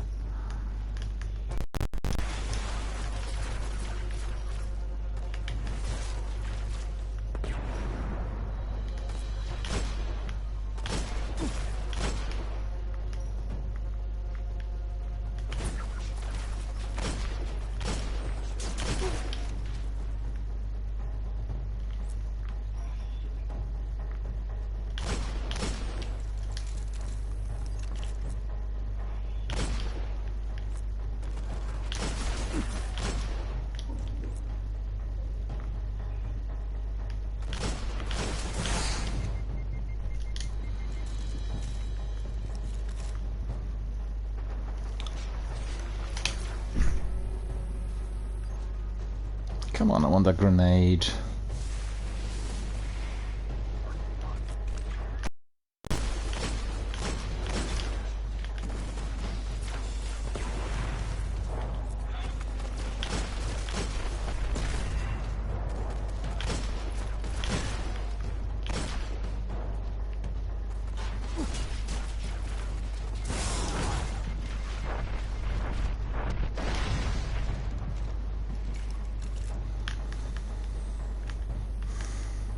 So let me see, have I got access? Not yet, I don't think. Still a bit of time.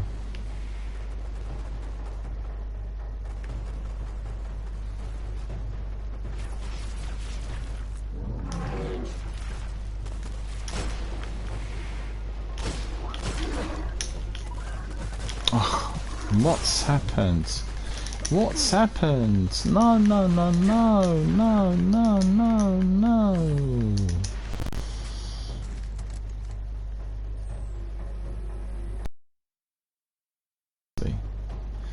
Because my secondary didn't pop up.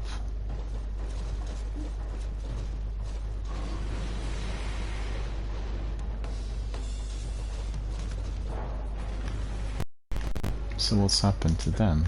Where have they gone?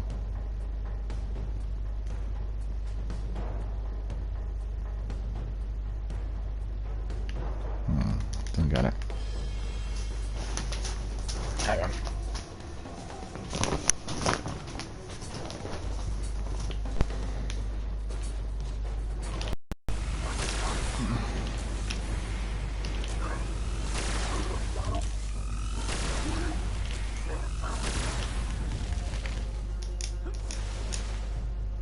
Special streak. Well, that's not too bad. How many medals did I win?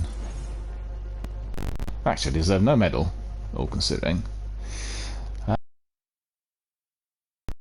Right, so we need to go back here. This is our shelter. Go and pick up one of those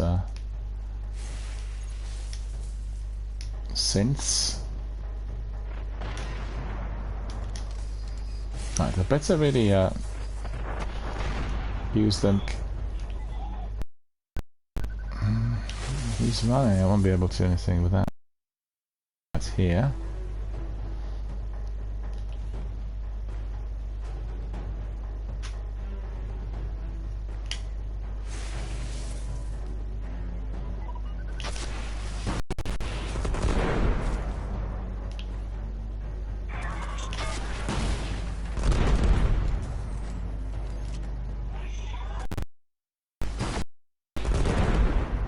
It's taking hardly any damage, it's ridiculous. See that?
Well, it's very difficult, isn't it? Our friend's saying it's better to use sword. Yeah, I was trying to use sword earlier, and it just was difficult to get rid of some of the extra ads that were there, you know?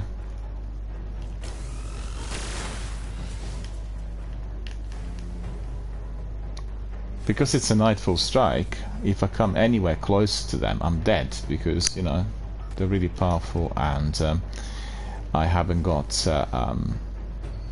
enough strength, really. You can see I've used that rocket launcher on them, and they were just taking hardly any damage. They actually did take some damage, but not a lot.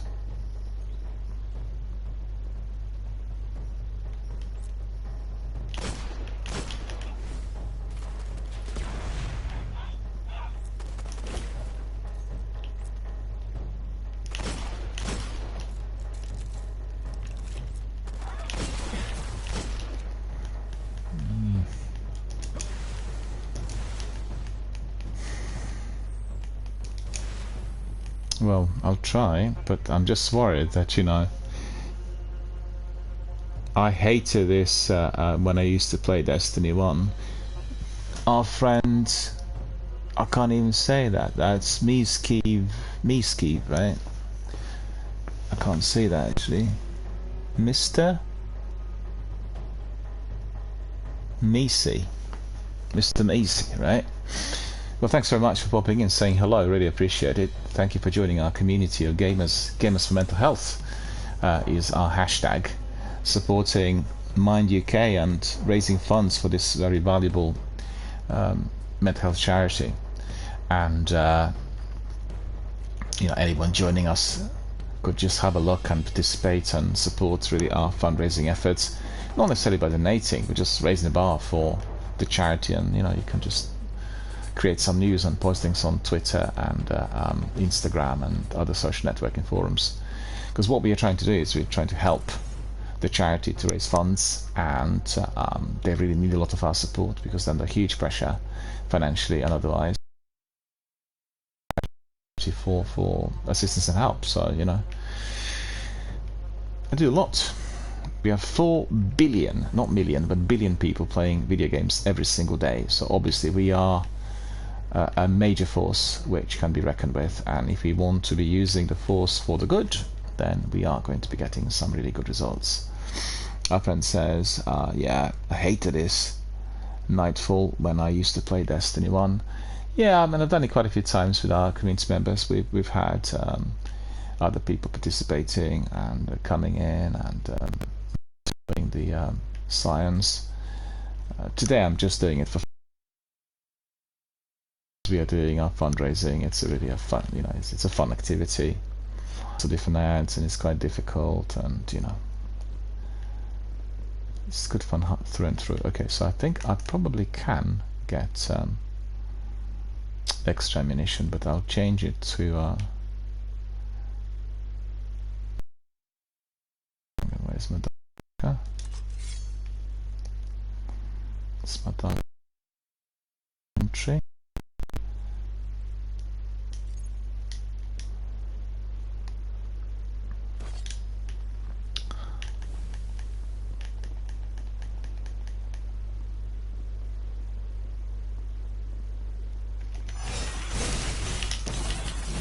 I missed him. I missed him.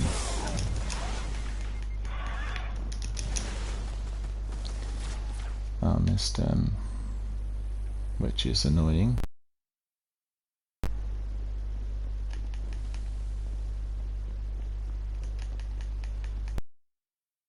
Thingy.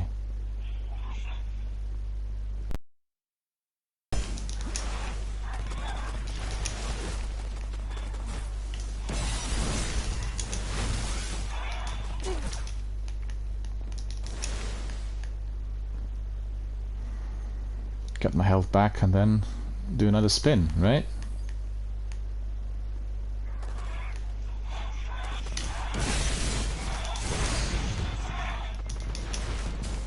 It's all three of them. Try my golden gun on them as well, actually.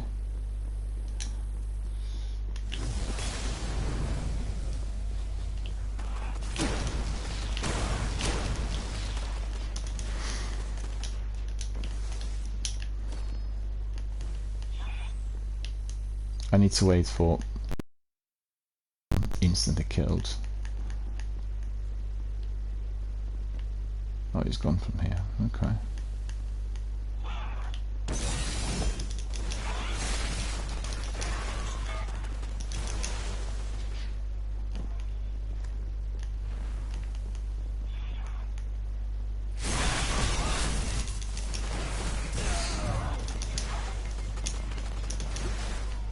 So close to all of them. There's three of them, you know.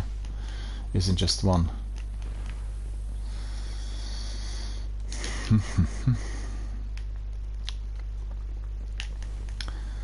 See whether this grenade's gonna do much damage.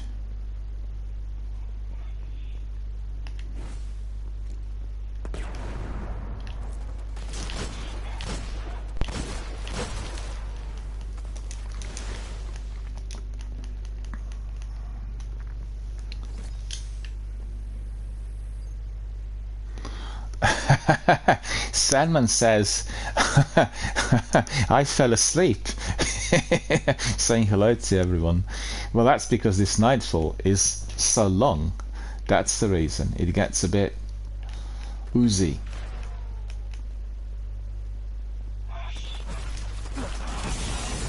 Still not gone. Blimey.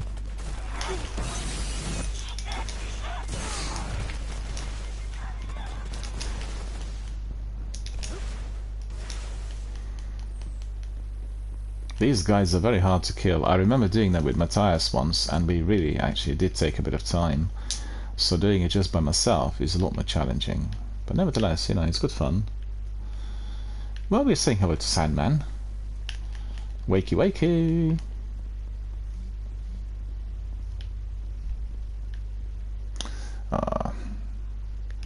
This is super annoying. My secondary needs some extra power, so just bear with me.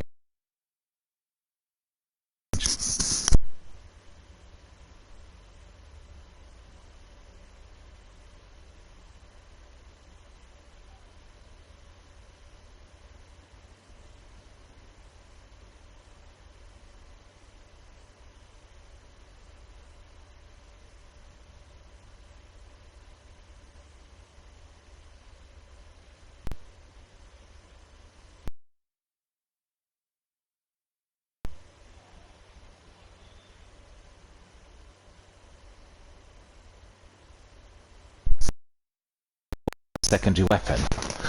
It's my secondary device. Let's see. And our friend Sandman says, yes, I only got 3 to 4 hours of sleep in a 24-hour period. I couldn't really get to sleep last night. Oh, I'm very sorry to hear that. That is certainly a real worry. Just a few hours of sleep within 24 hours is not really much, and it's very important you get really like a good night's sleep. It's essential. But you know, if you can't sleep during the night, then you can attempt to sleep during the day, and that will be fine. You'll you know, recuperate. It's just the sleeping pattern is something that does need a kind of regularity, so you build the body to be having that biological clock, knowing when it's going to switch off, when it's going to switch on. And I have really sometimes serious difficulties with this, and be always very careful not to fall into the pattern at night, and therefore, you know, waking up later in the day. And I guess we're all very different. We all respond differently to certain kinds of pressures and stresses, but also biologically be adapting to the sleep pattern in a different way. So some people can always sleep and fall asleep very early, others perhaps quite late. So missed it completely.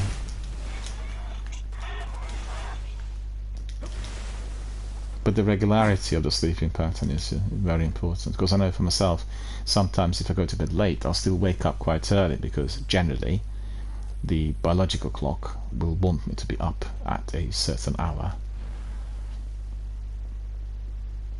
What I find useful for kind of a very nice and good falling asleep is going to bed and then reading a book. So if I go to bed around 11, read a book, then I can probably generally fall asleep nicely around midnight.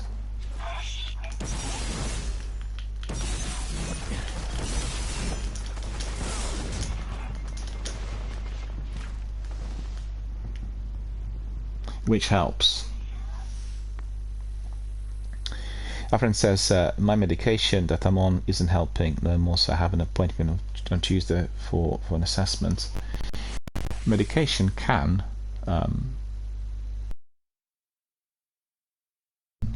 it will depend whether it has a kind of you know, tranquil or kind of stimulant type of effect, and just like you said, it's always a very good idea to be double checking whether everything works, because there are some medicaments that will induce like a very heavy sleep, but actually the sleep's not particularly good. So sleep deep, and then when you wake up you find yourself feeling really haggard. On the other hand, there are some that will stimulate activity, like for instance certain antidepressants, and then it will be very difficult to sleep, because one's feeling like, you know, it's like a huge amount of energy that is being experienced. Very important to you know, adjust to find out what really works.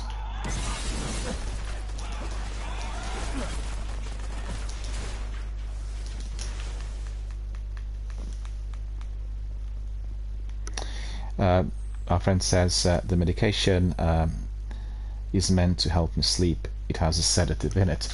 Well, you know, there are medicaments and sometimes also some natural remedies that have sedative, and they don't actually affect some people. Give an example. Ginseng is assumed to be a strong stimulant, which is like an alternative to some of the other stimulants that people can have. Obviously it's natural, doesn't have any major damaging effects, but for myself, taking ginseng before going to sleep, like 2 capsules, 500 milligrams Korean ginseng, is making me sleep very well, right? So I sleep for a shorter number of hours, but I wake up feeling like really refreshed, like I had a really good night's sleep. So after, let's say, 6 or 7 hours, I feel really refreshed.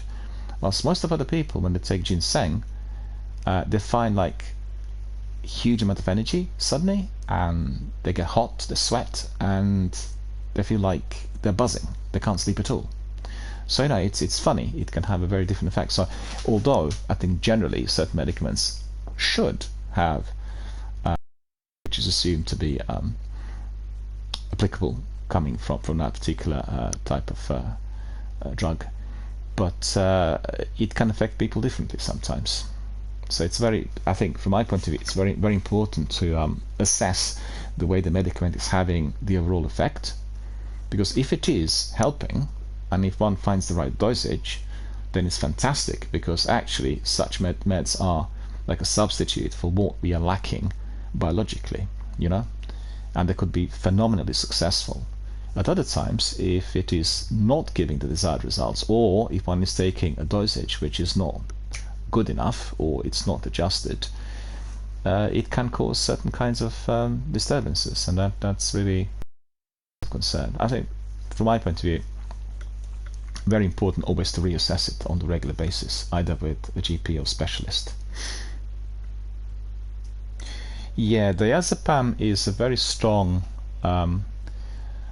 benzodiazepine, and you know, it does have a kind of knockout effect if one takes it in a let's say a larger quantity, but if one takes a high dosage of it, it can be positive, but at the same time it can be having a longer term side effects, and the longer term side effects sometimes could be pleasant if one is taking it over a long period of time. Diazepam is very good if taken as a kind of a temporary medicament, you know, for the time being, for a few weeks, and then one discontinues. Anyway, one way or the other, whatever one takes has to be discussed with a specialist, because the specialist will know exactly what the effects are and appropriate dosage may be. But then obviously verbally reporting the effects is critical, because you know the specialist will rely on the actual report on how a person feels after taking certain medicaments. I think for the meds that are given for like people who can't sleep, you know, the hypnotics, sleeping pills, well, for some people they work, but in general, if you become quite dependent on the way the medicaments work, then it's very hard to be falling asleep without them. So one becomes really dependent on the overall effect that such meds have. I always think that trying out various natural ways to which one can get very tired and sleepy is always the preferred option, if possible now, of course.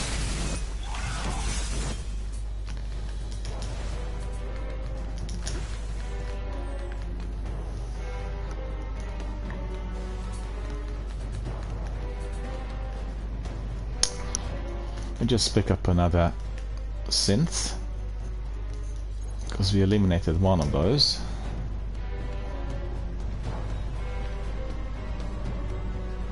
Well, you know, if one takes a selection of medicaments, then oops, we got another lot here. If one is taking a selection of medicine, then it's very important to reassess them with a specialist and exactly how they work, and you know, whether they are helping in a way as they should. Well, having the regular meetings with specialists is you know, very important, because one can always report the effects, and that will be noted, and then the adequate adjustments could be prescribed.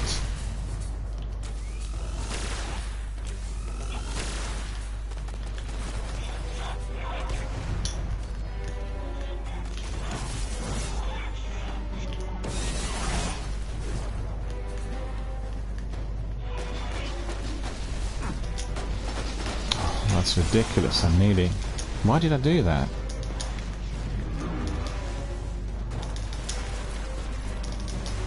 I just forgot that they had company.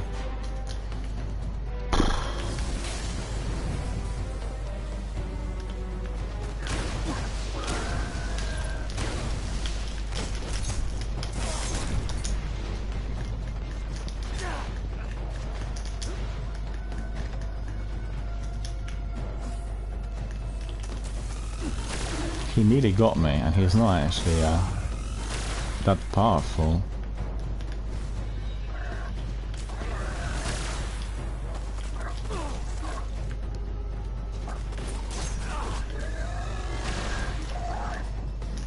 Oh, that was hot. Our friend says, yes, I used to be on sleepers. I try walking and reading, and recently bought adult coloring book. Meditation for me is the last resort for me personally. But some people find meditation very helpful. You know, it depends on what how one's biology, you know, the biological side reacts to it.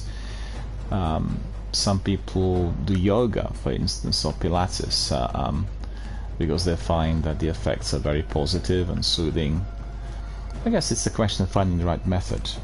Some people find strenuous exercise to be very helpful, you know, like lengthier runs, or going to the gym, doing excuse me, doing some serious swimming, because that is providing a degree of kind of respite and cleansing to the tension which is biologically built in within the body. On the other hand, I've heard that some people find such exercises to be very stimulating and stimulative, and they wake up afterwards. So it's just the question of trying, or finding the right balance, and also having a mixture of medicaments and physical activity, and finding the whatever is in the middle. What's important is what works. Doesn't matter what it is, but if it works, then obviously that's the result, and that is what will be providing the respite.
Supercharged. Okay, good.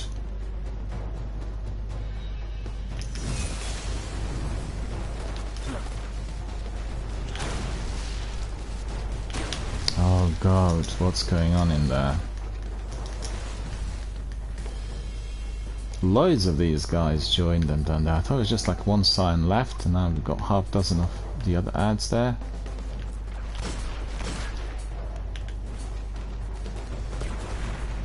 I don't want to come too close because obviously I'll be eliminated straight away.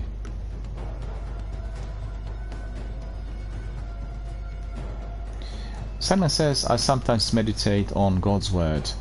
Absolutely. If it does help, just pursue it. I mean, I've known of lots of groups which are based on, they take place in church halls, and people who are very religious, and they find a variety of methods to which they can talk, communicate, and find inner peace. If it works, it's great.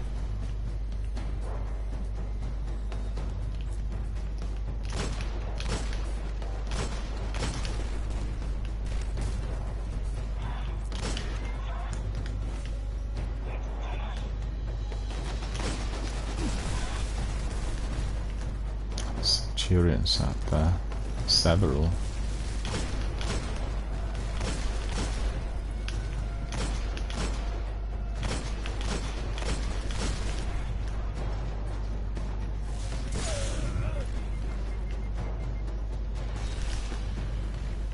Oh, you can see where I am exactly, so I'd better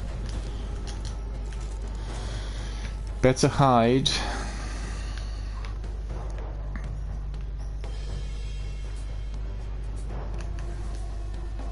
Well, I'm taking time here in order to complete, because I want to complete. I want to get eliminated.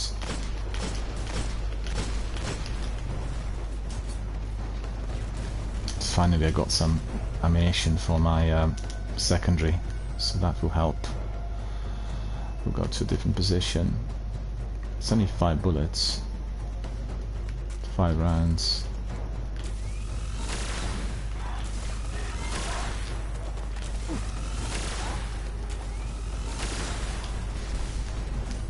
Gets away because I will be eliminated immediately. Just 1 round left.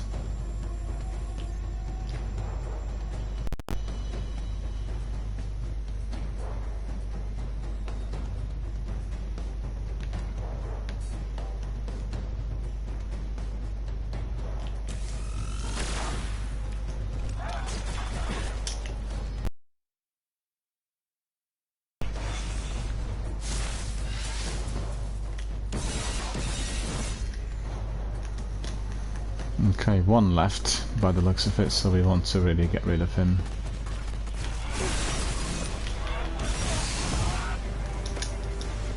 Nice work. I'll let the Vanguard know the flares are dead. If those Finally, Scion Flayers were tangling with done and Rasputin, dusted. they are way more powerful than the Levites. We better keep an eye on where the Cabal deploy those things. And that ship wants to kill me. Well, I want to get away from that ship. But I can't open the chest.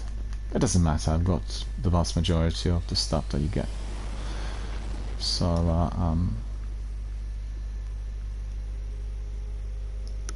no time to dance.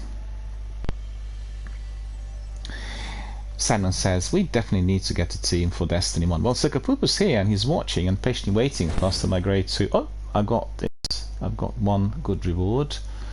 I should have like the big rewards, you know, because I soloed and I completed. So 265 kills. Actually, there aren't that many kills considering that I was grinding it for so long. But the biggest trouble with this Nightfall Strike for everyone watching is those Scions, the you know, the 3 yellow bar Scions, because they're very strong. To come anywhere close to them, they're eliminated straight away. And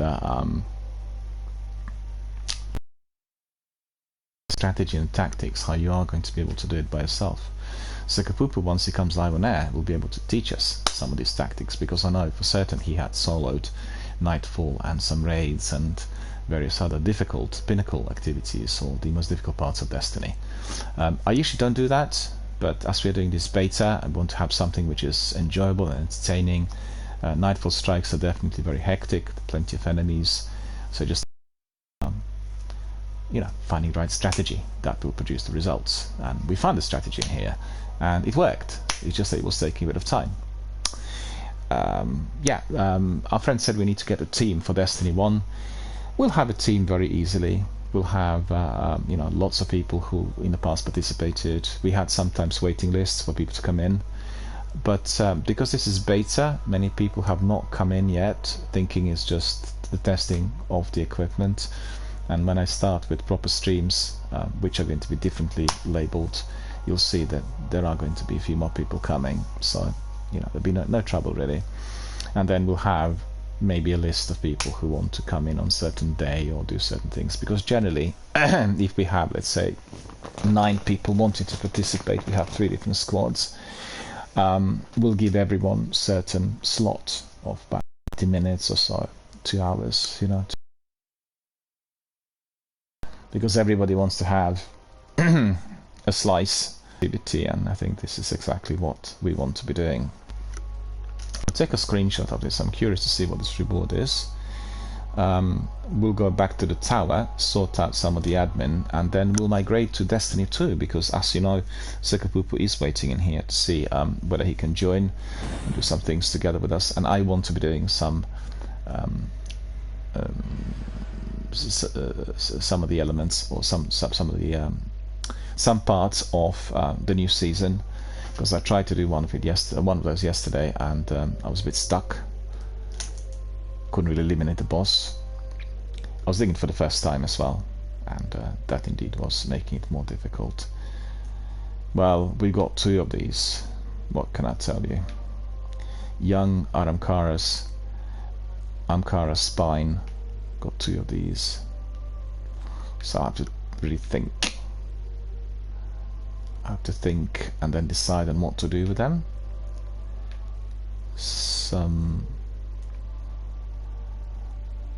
What is this weapon now?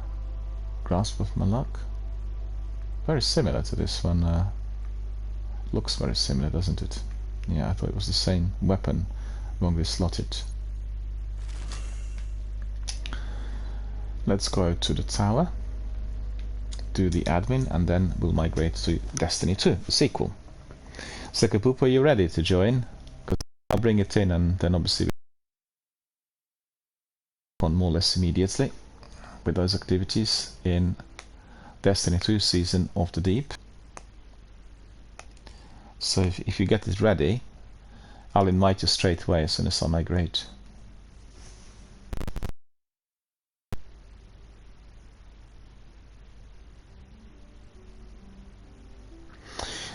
Some of my friends are complaining about the service on Reddit. This is the service of Destiny 1. This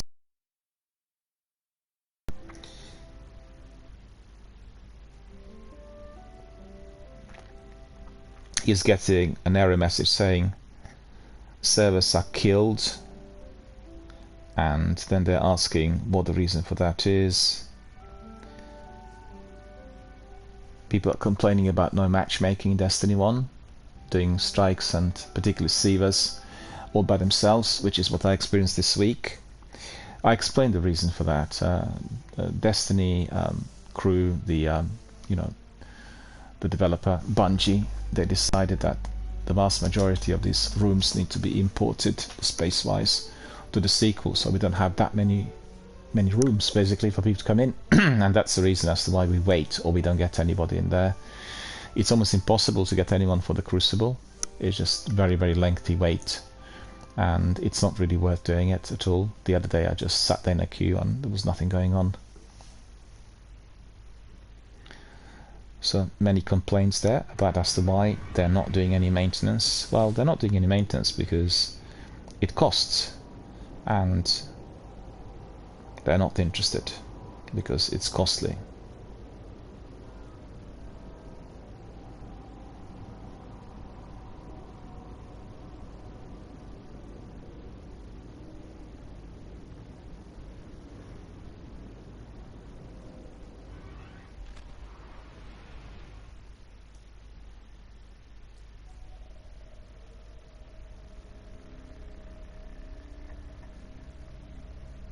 Remove from the game world? Why? Yeah, I've been facing this problem earlier today, and I'm wondering whether it's to do with the service or whether it's to do with my network.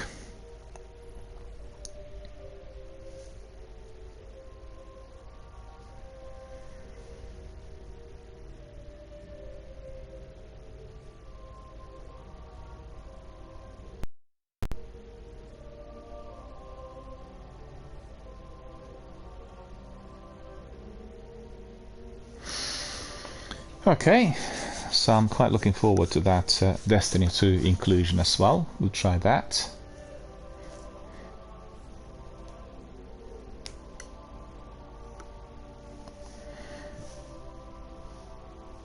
The fact is, the servers here in Destiny 1 are not receiving proper maintenance, and I have seen yesterday in Sievers there were some enemies that were a bit like in the Nightfall. They looked like red bar enemies, but really they were like triple yellow. Very, very hard to eliminate. I've done 2 Sievers yesterday, was the day before, which really felt like Nightfall. They were so hard to complete. And I also had a situation, I've gone to a strike, and then we had 4 people in a strike. And it's one of the Sievers, you know, really strange. I think it's really going to be creating some sort of sour grapes amongst the community members, because really people paid for Destiny, and it's a game that's so well played. Beaver, look at this, I'm getting, don't know what's going on in there. We don't actually have to go back to the tower, you know, we can simply migrate to Destiny 2, because we concluded all the activities here, I think, more or less. Can carry on tomorrow. So if I get this error message yet again, then we'll just migrate to the sequel, and then Sekopupu can join. Sekopupu, you ready there? Because I'll bring you in straight away, and then we'll still have a bit of activity in the sequel. Anyway, whilst we're waiting to get to the tower, I need to tell everyone that we are doing the charitable fundraiser. We are collecting funds through our community and via our donors for Mind UK. Mind UK is a charity that supports people with emotional difficulties, so anyone experiencing mental health issue, and they've been around for more than 50 years and helped many members of our community, provide individual work together with yeah, you see that. I'll try that again. I don't know what the problem is. They provide a variety of different professional services, inclusive of individual and group work, and they also run various events which are community-based.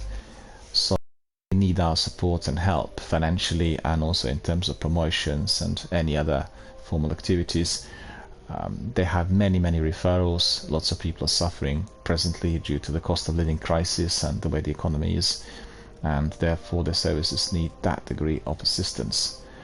And you will know that all of our charities are dependent on individual funds and on the donations that come from various community members. So extremely important, first of all, to raise the awareness as to why this is necessary and as to why these charities are so much they're so important and so valuable for anyone who lives in a local community. And that's not just to say that there's one charity that's superior to others. Every one of those, and they provide a variety of different services for anyone who's in the need. So this is what we are trying to do. And we'll have also milestones and quizzes and rewards and community events as we gather donors and generate funds. All of that will indeed be available to our gaming community here. Remember, it is us supporting Mind UK, and then also it's hashtag Gamers for Mental Health. So very important to keep this in mind. Anyone watching, anyone who wants to participate, just ping us a message, and I'll be very glad to provide you with all the answers. In addition to that, if you wish to find out for yourself, you'll be able to access it through the link, which I will be just posting on the chat, so bear with me.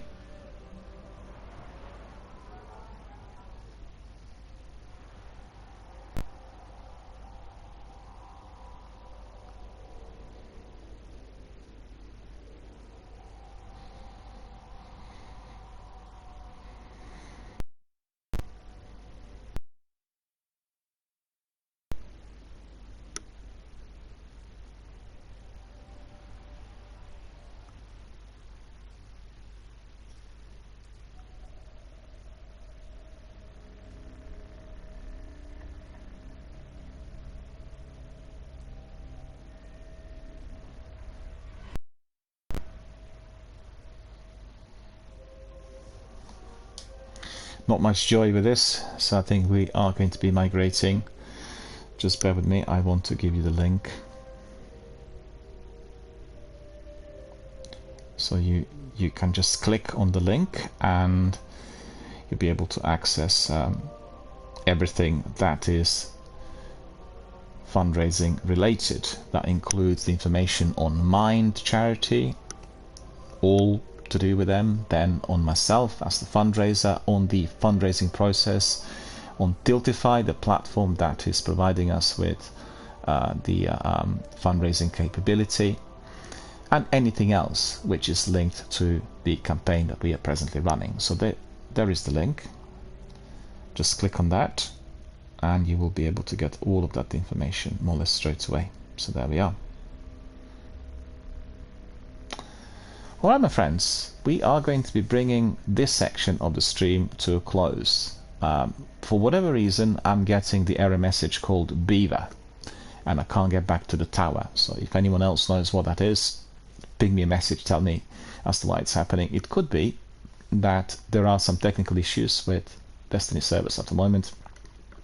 There are some complaints that are visible on Reddit and have come in during the last couple of hours, so it may be that that's really connected to the server issues. Either way, what we'll do now is, please, for everyone who's watching this stream, stay here and I will just change games.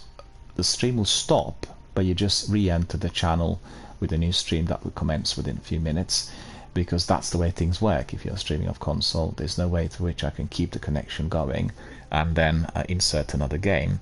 Although I've seen that Twitch had changed this, and it looks like the broadcasts within a certain period of time of intermission are being offered as a one lengthy broadcast. So that's actually quite good, and certainly helping us to a degree. Anyway, I'll be back very shortly with Destiny 2. If Sekapupu's there and ready, then please just get ready and I'll invite you straight away. Anyway, just stay here with us, and re-enter the channel when the new stream starts within less than a minute, and we are going to be doing some activities in Season of the Deep. So stay with us, I'll be back very, very shortly.